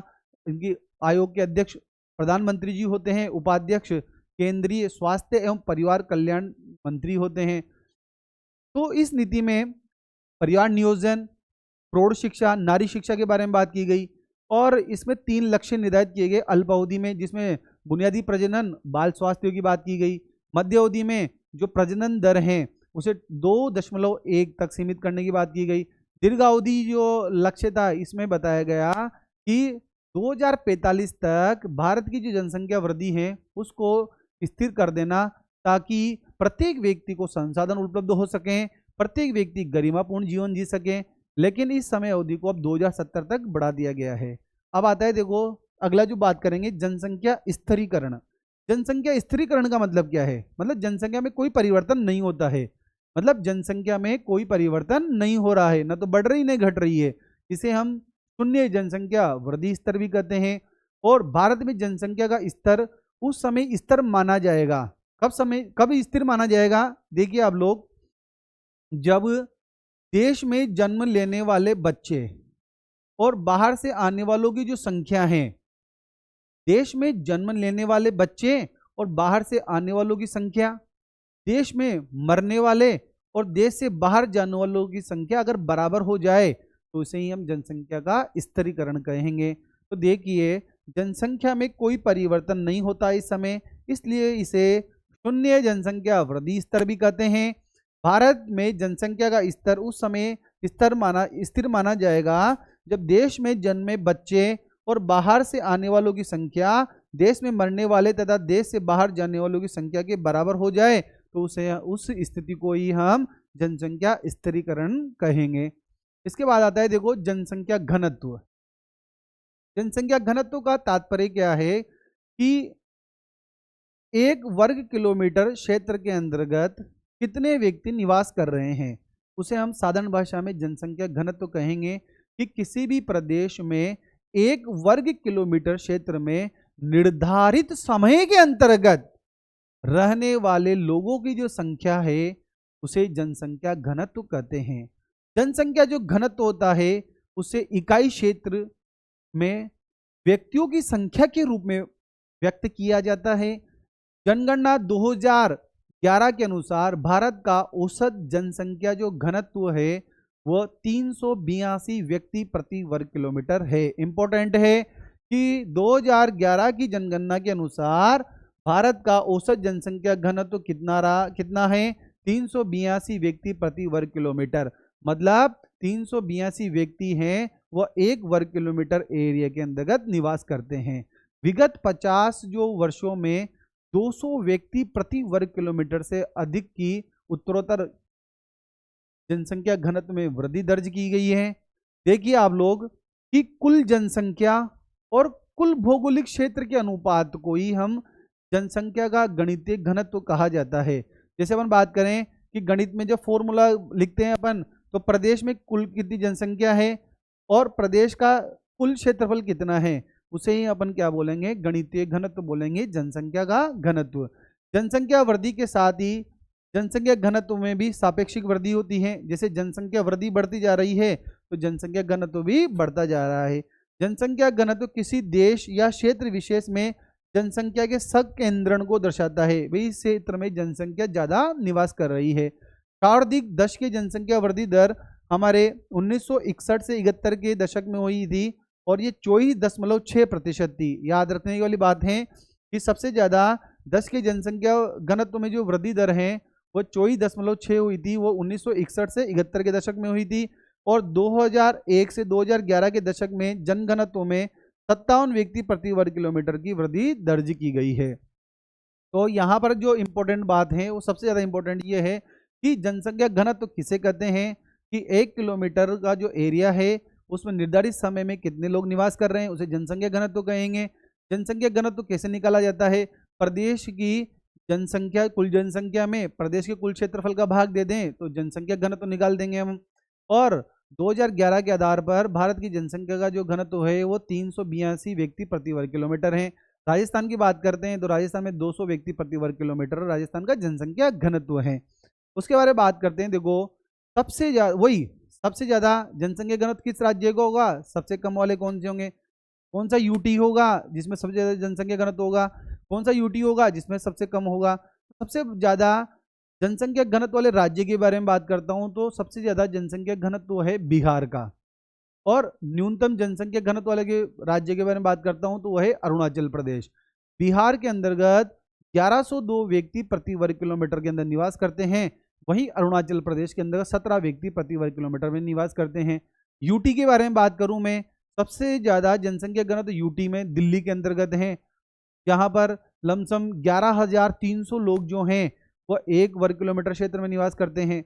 और न्यूनतम अगर बात करूं तो अंडमान निकोबार द्वीप समूह है, जहां लमसम 46 व्यक्ति प्रति वर्ग किलोमीटर में निवास करते हैं। तो ये डाटा आपको याद रखना पड़ेगा कि सर्वाधिक जन घनत्व वाला जो राज्य है वह बिहार है, पश्चिमी बंगाल है, केरल है, उत्तर प्रदेश है। एक बार रिपीट करेंगे, बिहार, पश्चिमी बंगाल, केरल और उत्तर प्रदेश। सर्वाधिक जनघनत्व वाले जो राज्य हैं याद कीजिए, बोलिए फटाफट, बिहार, वापस पश्चिम बंगाल, केरल और उत्तर प्रदेश। आप लोग दो दो राज्य तो याद रखेंगे कि सबसे ज़्यादा बिहार के बाद है पश्चिमी बंगाल। उसके बाद न्यूनतम देखिए आप लोग, अरुणाचल प्रदेश, मिजोरम, सिक्किम और नागालैंड। अरुणाचल प्रदेश, मिजोरम, सिक्किम और नागालैंड याद कीजिए। न्यूनतम जनघनत्व वाले राज्य अरुणाचल प्रदेश, मिजोरम, सिक्किम और नागालैंड। और अरुणाचल जो प्रदेश है उसमें 17 व्यक्ति प्रति वर्ग किलोमीटर में निवास करते हैं, वहीं बिहार के अंतर्गत 1102 व्यक्ति प्रति वर्ग किलोमीटर में निवास करते हैं। ये जो संख्याएं याद करने की जरूरत नहीं है, पर सबसे ज़्यादा जो है राज्य बिहार वाला का याद रख सकते हैं और न्यूनतम वाले का याद कर सकते हैं अरुणाचल प्रदेश का। तो यूटी के बारे में बात करूँ तो दिल्ली में सबसे ज़्यादा है, दिल्ली के बाद चंडीगढ़ है, चंडीगढ़ के बाद पुदुचेरी है, पुदुचेरी के बाद दमनदीप है। तो दो तो याद रखेंगे, दिल्ली और चंडीगढ़। बोलिए दिल्ली चंडीगढ़। और न्यूनतम जनघनत्व वाला में बात करें, अंडमान निकोबार, दादर नगर हवेली। बोलिए अंडमान निकोबार, दादर नगर हवेली ऐसे यूटी हैं जहां पर न्यूनतम जनघनत्व देखने को मिलता है। तो दिल्ली में देखिए आप लोग 11,320 व्यक्ति प्रति वर्ग किलोमीटर निवास करते हैं। उसके बाद चंडीगढ़ है, पुदुचेरी और दमनदीप है। और न्यूनतम जनघनत्व वाला जो यूटी है अंडमान निकोबार है, तो दादर नगर हवेली और लक्षद्वीप है। तो अंडमान निकोबार के अंतर्गत 46 व्यक्ति प्रति वर्ग किलोमीटर में निवास करते हैं। तो वापस एक बार, सर्वाधिक राज्य कौन सा है जनघनत्व वाला, बिहार। न्यूनतम कौन सा है, अरुणाचल प्रदेश। यूटी कौन सा है, दिल्ली। और न्यूनतम यूटी कौन सा है जहां जनघनत्व कम देखने को मिलता है, अंडमान निकोबार। एक एक तो सबको याद रखना ही है, और अधिकतम रह सके तो दो दो आपको याद करना है। वापस रिपीट करेंगे, सर्वाधिक जनघनत्व वाला राज्य बिहार, पश्चिम बंगाल। न्यूनतम अरुणाचल प्रदेश, मिजोरम। यूटी में बात करूंगा दिल्ली, चंडीगढ़। इधर बात करूंगा तो अंडमान निकोबार और दादर नगर हवेली। तो इस प्रकार हमने जनसंख्या जो घनत्व है उसके बारे में बात करी कि जनसंख्या घनत्व जो है वो क्या होता है। जनसंख्या घनत्व जो है एक वर्ग किलोमीटर क्षेत्र में एक निर्धारित समय के अंतर्गत जितने लोग जो रहते हैं उसे ही हम जनसंख्या घनत्व के बारे को निर्धारित करते हैं। भारत का जो जनसंख्या घनत्व है वो 382 व्यक्ति प्रति वर्ग किलोमीटर है, और राजस्थान का जो है वो 200 व्यक्ति प्रति वर्ग किलोमीटर देखने को मिलता है। अब आता है देखो राज्य स्तर पर जनसंख्या घनत्व का वितरण। वही जो हमारे देश के अंदर उच्चावच है, खनिज है, जलवायु है, मृदा है, कई भौगोलिक विविधताएं देखने को मिलती हैं। तो जो जनसंख्या का जो घनत्व है उसका भी हमें असमान वितरण देखने को मिलता है। जिसको भी अपन देखो, एक तो अति उच्च घनत्व वाले क्षेत्र में बांटेंगे, उच्च घनत्व वाले क्षेत्र में बांटेंगे, मध्यम घनत्व वाले क्षेत्र में बांटेंगे, और न्यूनतम घनत्व वाले अति न्यून घनत्व वाले क्षेत्र में बांटेंगे। तो अति उच्च घनत्व वाला जो क्षेत्र होगा जिसके अंतर्गत जनसंख्या जो घनत्व है 900 व्यक्ति प्रति वर्ग किलोमीटर से ज़्यादा होगा। जैसे अपन ने बिहार के बारे में बात करी, पश्चिम बंगाल के बारे में बात करी, तो ये जो होंगे अति उच्च घनत्व वाले क्षेत्र होंगे। उच्च घनत्व वाले जहाँ पर 500 से 900 व्यक्ति प्रति वर्ग किलोमीटर जनघनत्व होगा। इसमें अपन बात करेंगे केरल है, उत्तर प्रदेश है, दादर नगर हवेली है। उसका मध्यम घनत्व वाला क्षेत्र वो होगा जहाँ पर 300 से 500 व्यक्ति प्रति वर्ग किलोमीटर में निवास करते हैं, जैसे पंजाब, हरियाणा, असम, त्रिपुरा, गुजरात। और न्यून वाले में जैसे 100 से 300 व्यक्ति प्रति वर्ग किलोमीटर में आएंगे, जैसे हिमाचल प्रदेश हैं, उत्तराखंड है, नागालैंड है, हमारा राजस्थान जो है वो भी न्यून घनत्व वाले क्षेत्र के अंतर्गत ही आता है। इसी बार अति न्यून इन क्षेत्रों में क्या है, देखिए आप लोग 100 से कम जनसंख्या घनत्व देखने को मिलता है, जैसे सिक्किम है, अरुणाचल प्रदेश है। तो इस प्रकार हम राज्य स्तर पर जनसंख्या जो वितरण है उसको अपन डिवाइड करेंगे। अति उच्च घनत्व वाले जहाँ 900 व्यक्ति प्रति वर्ग किलोमीटर से ज़्यादा हमें देखने को मिलते हैं, और उच्च घनत्व वाले जहाँ पर 500 से 900 व्यक्ति प्रति वर्ग किलोमीटर देखने को मिलता है, मध्यम 300 से 500 को देखने को मिलता है। उसके बाद जो है न्यून घनत्व वाले हैं जहाँ 100 से 300 व्यक्ति प्रति वर्ग किलोमीटर को देखने को मिलता है। तो हम यहाँ याद रखेंगे कि हमारा जो राजस्थान है वह न्यून घनत्व वाले क्षेत्र में आता है, और अति न्यून में 100 से कम जन घनत्व वाला जो क्षेत्र है वो अति न्यून घनत्व वाले क्षेत्र में आता है, जैसे सिक्किम है, अरुणाचल प्रदेश, अंडमान निकोबार द्वीप समूह है, ये अति न्यून जो जन घनत्व वाले क्षेत्र में आते हैं। इसके बारे में बात कर, अब अगला जो हमारा टॉपिक है साथियों वो आता है साक्षरता। अगला जो टॉपिक है हमारा आता है साथियों साक्षरता। और आज समय काफ़ी हो चुका है, तो हम इसे अगले अध्याय के अंतर्गत जब भी हमारा अगला एपिसोड होगा क्लास का, उसके अंतर्गत अपन इसे पूरा करने का प्रयास करेंगे। और अगर आप चाहें तो अपन इसे कर सकते हैं, क्योंकि साक्षरता है तो उसके बाद कुछ जो सामाजिक आर्थिक जनगणना है, नगरीय जनसंख्या है, वो कुछ टॉपिक हैं। तो अगर आप चाहें तो हमें आज ही इसी को पूर्ण कर सकते हैं।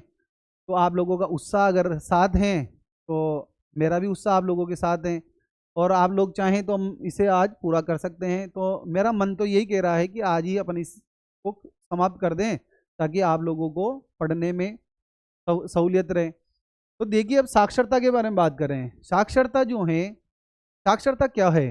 देखो, जो साक्षरता का जो स्तर और शैक्षिक उपलब्धि जो है वो किसी भी समाज के लिए एक विकास के लिए महत्वपूर्ण माने जाते हैं। और साक्षर व्यक्ति किसे कहते हैं? जो 7 वर्ष से अधिक उम्र का जो बच्चा होता है वो पढ़ लिख सकता हो, उसे अपन क्या कहते हैं? साक्षर कहते हैं।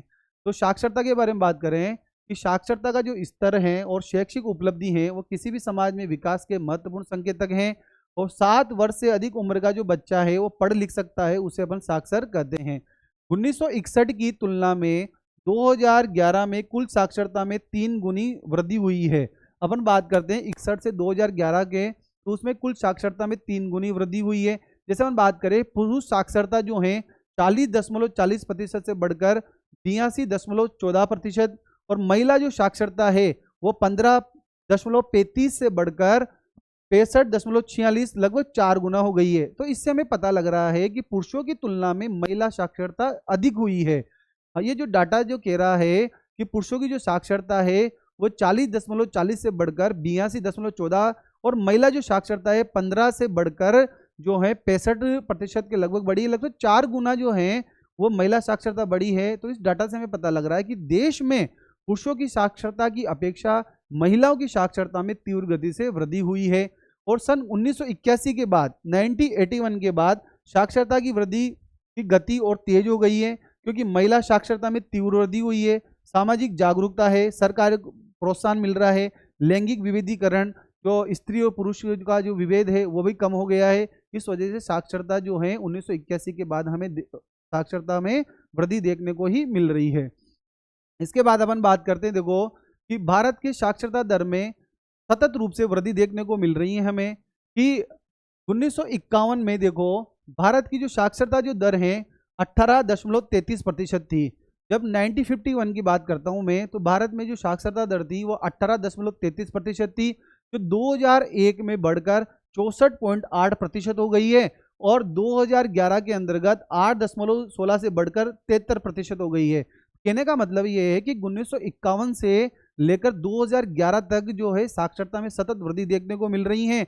जहां 1951 में 18.33% जो साक्षरता थी वो 2001 में बढ़कर 64.8% हो गई, और उसके अंतर्गत 8.16 से वृद्धि होकर 2011 के अंतर्गत 73% हमारी साक्षरता हो गई है। तो भी वर्तमान समय के अंतर्गत भारत में 2011 के आंकड़ों के अनुसार भारत में जो साक्षरता है साथियों 73% है। अगर इसमें अपन पुरुष साक्षरता की बात करें और महिला साक्षरता की बारे में बात करें तो लमसम 80.9% जो है, लमसम 80.9% जो है पुरुष साक्षरता है, और महिला जो साक्षरता है वो 64.6% के लमसम महिला साक्षरता हमें देखने को मिलती है। तो भारत में साक्षरता प्रतिशत याद रखिएगा आप लोग, इंपॉर्टेंट क्वेश्चन है। भारत में जो साक्षरता का प्रतिशत है वो 73% है, पुरुष साक्षरता 80.9% है और महिला जो साक्षरता है 64.6% है। अभी जिस प्रकार हमने जनघनत्व के बारे में बात करी थी कि किस राज्य में ज़्यादा है किस राज्य में कम है, तो उसी प्रकार हम साक्षरता की बात करेंगे कि सर्वाधिक साक्षरता किस राज्य की है, न्यूनतम साक्षरता किस राज्य की है, कौन से यूटी की सबसे ज़्यादा है, किस यूटी की सबसे कम साक्षरता है। तो सबसे ज़्यादा सर्वाधिक साक्षरता दर वाले राज्य के बारे में बात करेंगे तो आप लोगों को पता है कि जो केरल है उसकी जो साक्षरता दर है वो 94% है। सर्वाधिक साक्षरता दर वाला जो राज्य है हमारे भारत में वो केरल है, उसके बाद मिजोरम है और मिजोरम के बाद आता है गोवा। ये डाटा आप लोगों को याद रहे तो ठीक है, लेकिन आप लोग जो फर्स्ट नंबर वाला है उसका तो डाटा याद रखने का प्रयास कीजिए कि सर्वाधिक साक्षरता दर वाला जो राज्य है केरल है, जहाँ 94% साक्षरता दर पाई जाती है। और न्यूनतम साक्षरता दर वाला जो राज्य है उसमें बिहार है, अरुणाचल प्रदेश और हमारा राजस्थान है।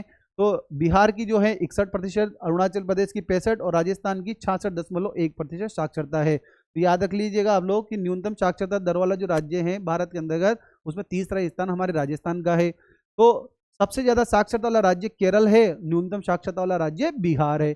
अब यूटी के बारे में बात करूं मैं तो सबसे ज्यादा जो साक्षरता है यूटी की वो लक्षद्वीप की है और न्यूनतम जो है वो दादर नगर हवेली की है। तो देखिए आप लोग लक्षद्वीप, दमनदीप और अंडमान निकोबार सर्वाधिक साक्षरता दर वाले यूटी हैं। वापस याद करेंगे हम कि सर्वाधिक साक्षरता दर वाले यूटी हैं लक्षद्वीप है, दमनदीप है और अंडमान निकोबार है। इसी प्रकार न्यूनतम साक्षरता दर वाले हैं दादर नगर हवेली है, पुदुचेरी और चंडीगढ़ है। तो हमने यहाँ पर साक्षरता दर के बारे में बात की कि भारत की जो साक्षरता दर है 2011 के अकॉर्डिंग 73% है, पुरुष साक्षरता 80.9% है, महिला जो साक्षरता है 64.6% है। सर्वाधिक साक्षरता दर वाला राज्य केरल है, न्यूनतम साक्षरता दर वाला राज्य बिहार है, राजस्थान तीसरा स्थान रखता है न्यूनतम साक्षरता दर में। सर्वाधिक साक्षरता दर वाला जो राज्य है यूटी में बात करूं मैं तो लक्षद्वीप है और न्यूनतम में बात करूं तो दादर नगर हवेली है। इसके बारे में बात करते हैं। देखो यह पुरुष साक्षरता के बारे में बात करूंगा और महिला साक्षरता के बारे में बात करूंगा कि जैसे हमने बात की यहाँ पर कि जो पुरुष साक्षरता है वो 80.9% है और महिला साक्षरता है 64.6% है। तो अपन अब राज्यों के किस राज्य में पुरुष साक्षरता ज़्यादा है और किस राज्यों में महिला साक्षरता ज़्यादा है, किस में कम है और किस में ज़्यादा है, उसके बारे में अपन बात करते हैं कि सर्वाधिक पुरुष साक्षरता वाला राज्य जो है केरल है और न्यूनतम बिहार है। जैसा कि हमने वहाँ पढ़ा सर्वाधिक साक्षरता केरल की थी, न्यूनतम बिहार की थी, तो यहाँ पर एक डाटा सेम है कि सर्वाधिक पुरुष साक्षरता वाला राज्य केरल है, न्यूनतम पुरुष साक्षरता वाला राज्य बिहार है। उसके बाद देखिए लक्षद्वीप और मिजोरम। तो पहला जो डाटा है वो याद रखिएगा आप लोग, सर्वाधिक पुरुष साक्षरता जो है केरल की है और न्यूनतम जो है बिहार की है। उसके बाद अरुणाचल प्रदेश, आंध्र प्रदेश की है। और सर्वाधिक महिला साक्षरता में भी केरल है और न्यूनतम बिहार ही है। तो यहाँ पर ज़्यादा आपको प्रयास करने की जरूरत नहीं है कि सर्वाधिक जो पुरुष साक्षरता और महिला जो साक्षरता है वो केरल की है और न्यूनतम अगर पुरुष की बात करूं और महिला की बात करूं तो बिहार आएगा और दूसरे स्थान पर राजस्थान है जहां पर लमसम 52.1% न्यूनतम महिला साक्षरता है। तो साथियों सर्वाधिक पुरुष साक्षरता कहाँ की है, केरल की है और महिला साक्षरता भी कहाँ की है, केरल की। न्यूनतम पुरुष साक्षरता, न्यूनतम महिला साक्षरता की बात करूं तो कहाँ की है, बिहार की है। इस प्रकार हमने महिला साक्षरता के आंकड़े बात करें 2011 के आधार पर। अब देखिए महिला और पुरुष साक्षरता में क्या अंतर है, ये हमने पढ़ा कि 2011 की जनगणना के आधार पर कि जो पुरुष साक्षरता है वो तो है 80.9% और महिला जो साक्षरता है वो 64.6% है। तो इसका जब हम डिफरेंस निकालते हैं तो 16.3% है। तो देखिए महिला और पुरुष साक्षरता जो है उसका जो अंतर है वो कितना है, हमारे भारत में 16.3% है। और जो सबसे ज़्यादा जो अंतर है वो हमारे राजस्थान के अंतर्गत पाया जाता है, क्योंकि अगर राजस्थान में बात करें पुरुषों के अंतर्गत साक्षरता 79% के लमसम है और महिलाओं की साक्षरता की बात करें तो 52 के लमसम है। तो जब वहाँ का अंतर निकालते हैं 79 माइनस अगर अपन 52 करते हैं तो अंतर 27.1% आता है। तो याद रख लीजिएगा आप लोग कि सर्वाधिक जो साक्षरता का जो अंतर है वो राजस्थान में पाया जाता है, लमसम 27.1% है, क्योंकि राजस्थान से संबंधित आंकड़ा है तो ये महत्वपूर्ण बनता है। न्यूनतम अंतर मेघालय के अंतर्गत आता है जहाँ 3.1% देखने को मिलता है। भारत में औसत साक्षरता के आधार पर राज्यों को अपन दो भागों में विभक्त करते हैं, एक तो राष्ट्रीय औसत से अधिक वाले और एक राष्ट्रीय औसत से कम वाले। राष्ट्रीय औसत याद है आपको 73% है, 73% से ज़्यादा वाले जैसे केरल है, लक्षद्वीप है, मिजोरम, गोवा, त्रिपुरा इसमें आएंगे। और राष्ट्रीय औसत से कम वाले बिहार, अरुणाचल प्रदेश, राजस्थान, झारखंड इसके अंतर्गत शामिल किए जाएंगे। तो महिला और पुरुष साक्षरता में हमने अंतर देख लिया कि भारत में महिला पुरुष साक्षरता में अंतर 16.3% है। और सबसे ज़्यादा जो अंतर देखने को मिलता है भारत के अंतर्गत वो राजस्थान में है, लमसम 27.1%। अब आता है देखो साक्षरता को प्रभावित करने वाले कारक। कि साक्षरता की वृद्धि और प्रसार क्षेत्र में संपूर्ण सामाजिक आर्थिक अंतःक्रिया का परिणाम होता है। देखो जो साक्षरता की वृद्धि और प्रसार क्षेत्र में सामाजिक आर्थिक जो अंतर्क्रिया होती है उसका जो परिणाम हमें देखने को मिलता है कि जैसे अपन बात करें कि जीवन स्तर में अगर सुधार हो रहा है, नगरीकरण का स्तर बढ़ रहा है, समाज में स्त्रियों की स्थिति अच्छी हो रही है, जो महिलाएं हैं वो शिक्षा की ओर बढ़ रही है। अगर एक महिला परिवार में शिक्षित है तो पूरा परिवार शिक्षित हो रहा है।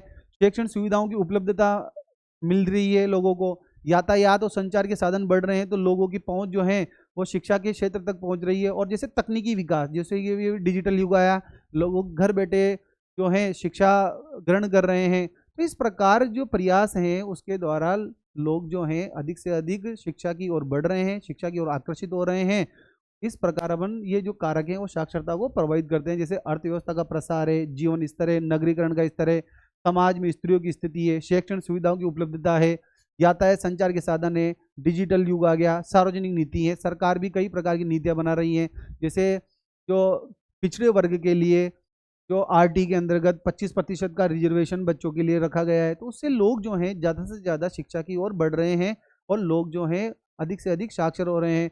जैसे अभी साक्षरता अभियान भी चलाया जा रहा है, प्रौढ़ शिक्षा कार्यक्रम है, नारी शिक्षा निकेतन है, कई प्रकार की जो सरकार के द्वारा प्रयास किए जा रहे हैं उससे लोग साक्षर हो रहे हैं। तो साक्षरता का प्रतिशत दिन प्रतिदिन बढ़ रहा है। अब देखिए आप आगे बात करते हैं अपन लिंगानुपात।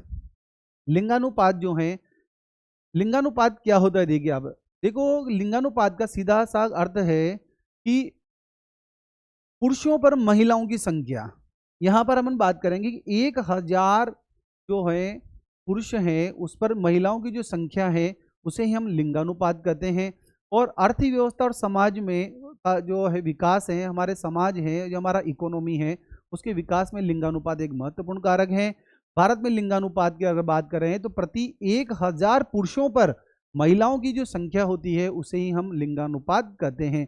लिंगानुपात निकालने का जो फॉर्मूला है देखिए, कुल स्त्रियों की संख्या बटा कुल पुरुषों की संख्या मल्टीप्लाई 1000 करते हैं तो यहाँ से लिंगानुपात निकल जाता है।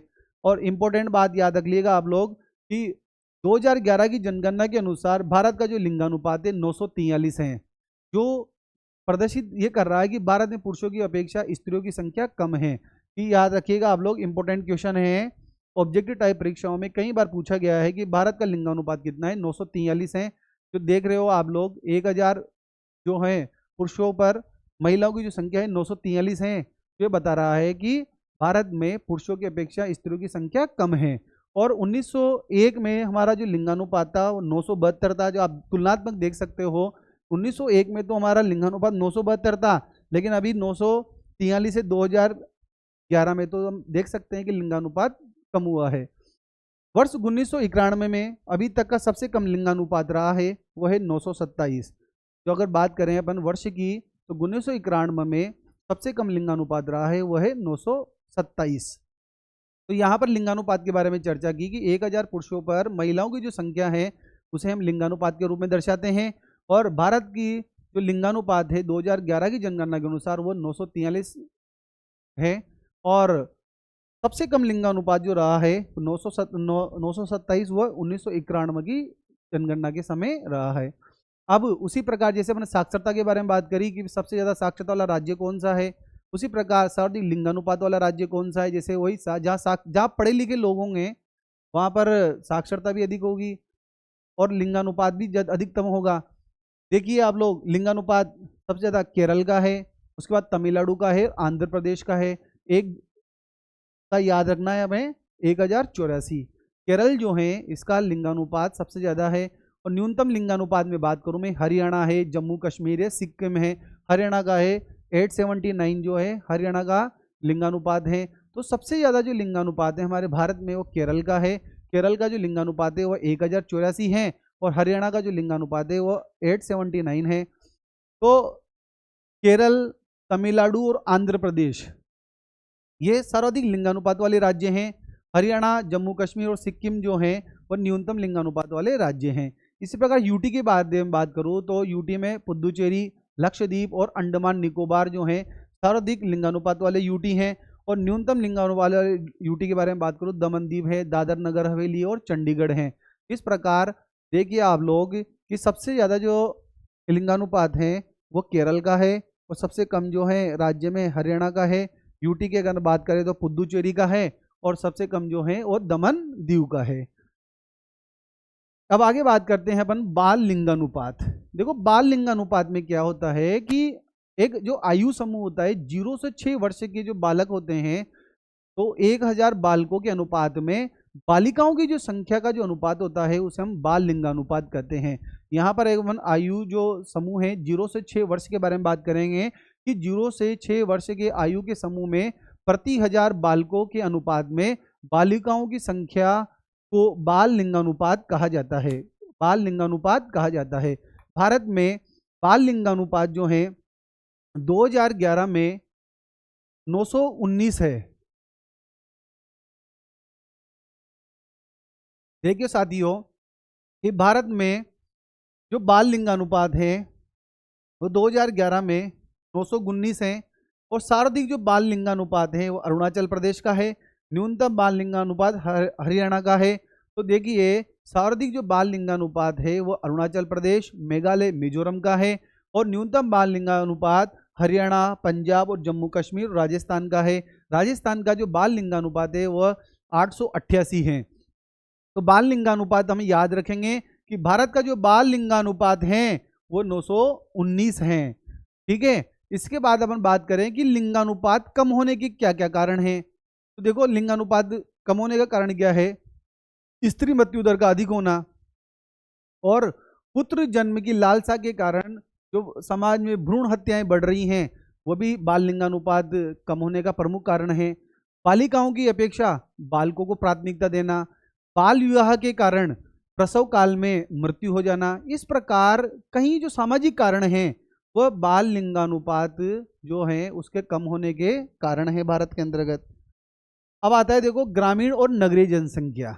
ग्रामीण और नगरीय जनसंख्या के बारे में बात करें अपन कि तो हम पढ़ रहे हैं कि 2011 के अनुसार भारत की जो जनसंख्या है वो 121 करोड़ जनसंख्या है। तो 121 करोड़ जनसंख्या है, उसके अंतर्गत नगर के अंतर्गत रहने वाले जो लोग हैं 33 करोड़ लोग जो हैं वो नगर में निवास कर रहे हैं, और बाकी जो 83 जो करोड़ लोग जो हैं 83 करोड़ जो लोग हैं वो गाँव के अंतर्गत निवास कर रहे हैं। जैसा कि हमें पता है कि भारत की जो आत्मा है वो गाँव में निवास करती हैं। तो हमें दिख ही रहा है कि गाँव के अंतर्गत लमसम 83 करोड़ लोग निवास कर रहे हैं, और जो 37 करोड़ जो लोग हैं 38 करोड़ जो 37.7 करोड़ लोग जो हैं वो शहरों में निवास कर रहे हैं। अपन बात करें कि अगर ग्रामीण क्षेत्र में निवास करते हैं और देश की कुल नगरीय जनसंख्या जो है 21.16% है, और ग्रामीण जनसंख्या जो है 68.84% है। इंपॉर्टेंट है, याद रखिएगा। देश की जो हमारी कुल जनसंख्या है उसमें नगरीय जनसंख्या का जो प्रतिशत है वो 21.16% है, और ग्रामीण जो है जनसंख्या उसका 68.84% है। ग्रामीण जनसंख्या 2011 की बात करता हूँ कि भारत की अधिकतर जनसंख्या गाँव में निवास करती है। ग्रामीण जनसंख्या की सबसे बड़ी विशेषता यहाँ कृषि कार्य है, उससे जुड़े प्राथमिक कार्यों में निर्भरता है। इस वजह से गाँव में सबसे ज़्यादा लोग निवास कर रहे हैं। वर्ष 2011 की जनगणना के अनुसार देश में कुल गाँव की जो संख्या है वह 6,40,800 जो 67 है वो गाँव की संख्या है। गाँव की संख्या की अगर बात करें तो उत्तर प्रदेश में, मध्य प्रदेश में, उड़ीसा, बिहार, राजस्थान ये महत्वपूर्ण क्षेत्र हैं जहाँ गाँव की संख्या ज़्यादा है।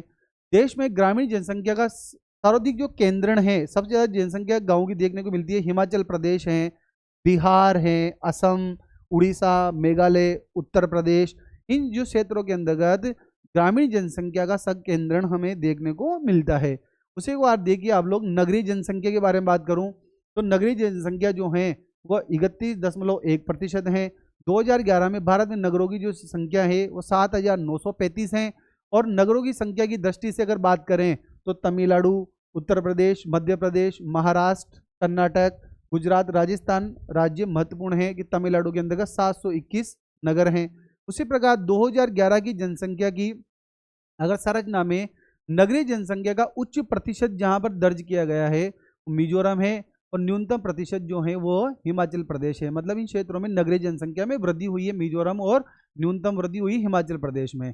और देश का जो तमिलनाडु है, केरल है, महाराष्ट्र है, पंजाब है, राज्य में जनसंख्या जो है वह सबसे ज़्यादा नगरों के अंतर्गत निवास कर रही है। जैसे अपन बात करें तमिलनाडु के अंदर 48% जनसंख्या है, केरल में 47% है, महाराष्ट्र में 45% है, गुजरात में 42 है। इस प्रकार इन क्षेत्रों के अंतर्गत जनसंख्या नगरों में निवास कर रही हैं। अब देखो भारत में नगरीय जनसंख्या वृद्धि के कारण क्या है, नगरों में लोग क्यों आ रहे हैं? क्योंकि आपको सबको याद है कि नगरों के अंतर्गत रोजगार के साधन उपलब्ध हैं, अधिक औद्योगिकरण हुआ है तो लोगों को रोजगार मिले हैं, शिक्षा का प्रसार हुआ है, शहरों में परिवहन के साधन ज़्यादा हैं, संचार के साधन हैं, नगर जो है लोगों का आकर्षण केंद्र रहा है, और कृषि जो है वो मानसून का जुआ है। कई प्रकार कृषि जो है वो फलने के बाद भी मानसून बिगड़ जाए तो नष्ट हो जाती है फसल। तो जो किसान है, जो व्यक्ति है, उसका आकर्षण कृषि की ओर कम होता जा रहा है और शहरों की ओर ज़्यादा होता जा रहा है, उद्योगों की ओर बढ़ रहे हैं। नगरों में गाँव की अपेक्षा अधिक सुविधाएं हैं, यहाँ पर विद्युत की सुविधाएं हैं, गाँव के अंदर लाइट नहीं आती है, पेयजल की सुविधा नहीं है, शहरों के अंदर पेयजल की सुविधा है। लघु कुटीर उद्योग जो हैं वह गाँव के अंदर समाप्त हो जा रहे हैं। इस कई कारण ऐसे हैं जिससे लोग जो हैं नगरों की ओर आकर्षित हो रहे हैं, और ये कारण ही नगरों में जनसंख्या वृद्धि के रहे हैं। अब देखिए अगला जो बात कर रहे हैं अपन, सामाजिक आर्थिक एवं जाति आधारित जनगणना, जिसे सोशल इकोनॉमिक कास्ट सेंस 2011 के बारे में बात करते हैं। कि ये जो जनगणना है, फर्स्ट बार ये जाति आधारित जनगणना जो है वो 1931 में प्रारंभ की गई थी, और स्वतंत्रता के बाद इसकी जो शुरुआत है 29 जून 2011 को पश्चिमी त्रिपुरा के संखोला ग्राम से प्रारंभ हुई थी ये। और सामान्य जनगणना जो होती है साथियों, वो गृह मंत्रालय के अंतर्गत जनगणना आयुक्त के तत्वाधान के अंतर्गत होती है। जो सामान्य जो जनगणना जो 10 वर्षों के अंतर्गत होती है वह जनगणना आयुक्त के तत्वाधान में संपन्न होती है, लेकिन वहीं सामाजिक आर्थिक एवं जाति आधारित जो जनगणना होती है वो ग्रामीण विकास मंत्रालय और नीति आयोग के द्वारा संपन्न की जाती है। और अगर अपन बात करें कि जो सोशल इकोनॉमिक कास्ट सेंसस 2011 है, तो उसके शहरी हिस्से का जो सर्वेक्षण के लिए हासिम समिति, और जबकि ग्रामीण सर्वेक्षण के लिए सक्सेना समिति की सिफारिशें इसके अंतर्गत आमंत्रित की गई थी। तो हमारे यहाँ पर जो सामाजिक आर्थिक जाति जो जनगणना है वो 29 जून 2011 को पश्चिमी त्रिपुरा के सांखला ग्राम से प्रारंभ हुई है। उसके बाद देखिए आप लोग अनुसूचित जाति जनगणना की जो एससी की बारे में बात करें अपन भारत के अंतर्गत, भारत में जो शेड्यूल जो कास्ट है उसकी जो जनसंख्या है वो कुल जनसंख्या का 16.6% है। इंपॉर्टेंट क्वेश्चन है साथियों, कई परीक्षाओं में पूछा गया प्रश्न है कि भारत में अनुसूचित जाति है, शेड्यूल कास्ट है, उसकी जो कुल जनसंख्या का कितना प्रतिशत है हमारे भारत में, 16.6% है। और वर्ष 2001 से लेकर 2011 के आधार पर अगर 10 की वृद्धि दर देखी जाए एससी में तो 20.8% की यहाँ पर वृद्धि हुई है। और भारत में सर्वाधिक अनुसूचित जाति संख्या के आधार वाला जो राज्य है वो उत्तर प्रदेश है, और न्यूनतम जाति वाला जो राज्य है वो मिजोरम है। अगर प्रतिशत के बारे में बात करूँ तो सबसे ज़्यादा जो एससी का प्रतिशत है वो पंजाब के अंतर्गत है, और न्यूनतम जो है मिजोरम के अंतर्गत है। अगर इसमें लिंगानुपात बात करें अपन एससी के अंतर्गत, तो लिंगानुपात कितना है, 945 है। तो ये आप जो अनुसूचित जाति की जो जनगणना है उसके बारे में आप याद रखें कि कितना प्रतिशत जो एससी की जनसंख्या है वो 16.6% है, एससी का जो लिंगानुपात है वो 945 है, और सबसे ज़्यादा जो संख्या है वो उत्तर प्रदेश के अंतर्गत है। और अगर प्रतिशत के बारे में बात करूँ मैं तो ये संख्या पंजाब के अंतर्गत हमें देखने को मिलती है। उसके बारे में आप अगली जो आता है कि भारत में जो एसटी शेड्यूल ट्राइबल जनगणना 2011 के बारे में बात करें तो ये देश की कुल जनसंख्या की जो एसटी का जो प्रतिशत है वो शेड्यूल ट्राइबल का वो 8.6% है, वो 16.6 था, ये 8.6% है। भारत में सर्वाधिक अनुसूचित जनजाति की जो संख्या है वो मध्य प्रदेश में देखने को मिलती है, और न्यूनतम जो है यूपी में देखने को मिलती है। संख्या सबसे ज़्यादा मध्य प्रदेश में और न्यूनतम यूपी में। और प्रतिशत के आधार पर बात करता हूँ तो लक्षद्वीप के अंतर्गत जो एसटी की जो जनसंख्या है शेड्यूल ट्राइबल हमें ज़्यादा देखने को मिलता है। 2011 में जो एसटी का जो लिंगानुपात है वो 990 है। और अभी हमने इसके बारे में पढ़ा कि जो एससी का जो लिंगानुपात है वो 945 है और एसटी का जो लिंगानुपात है 990 है।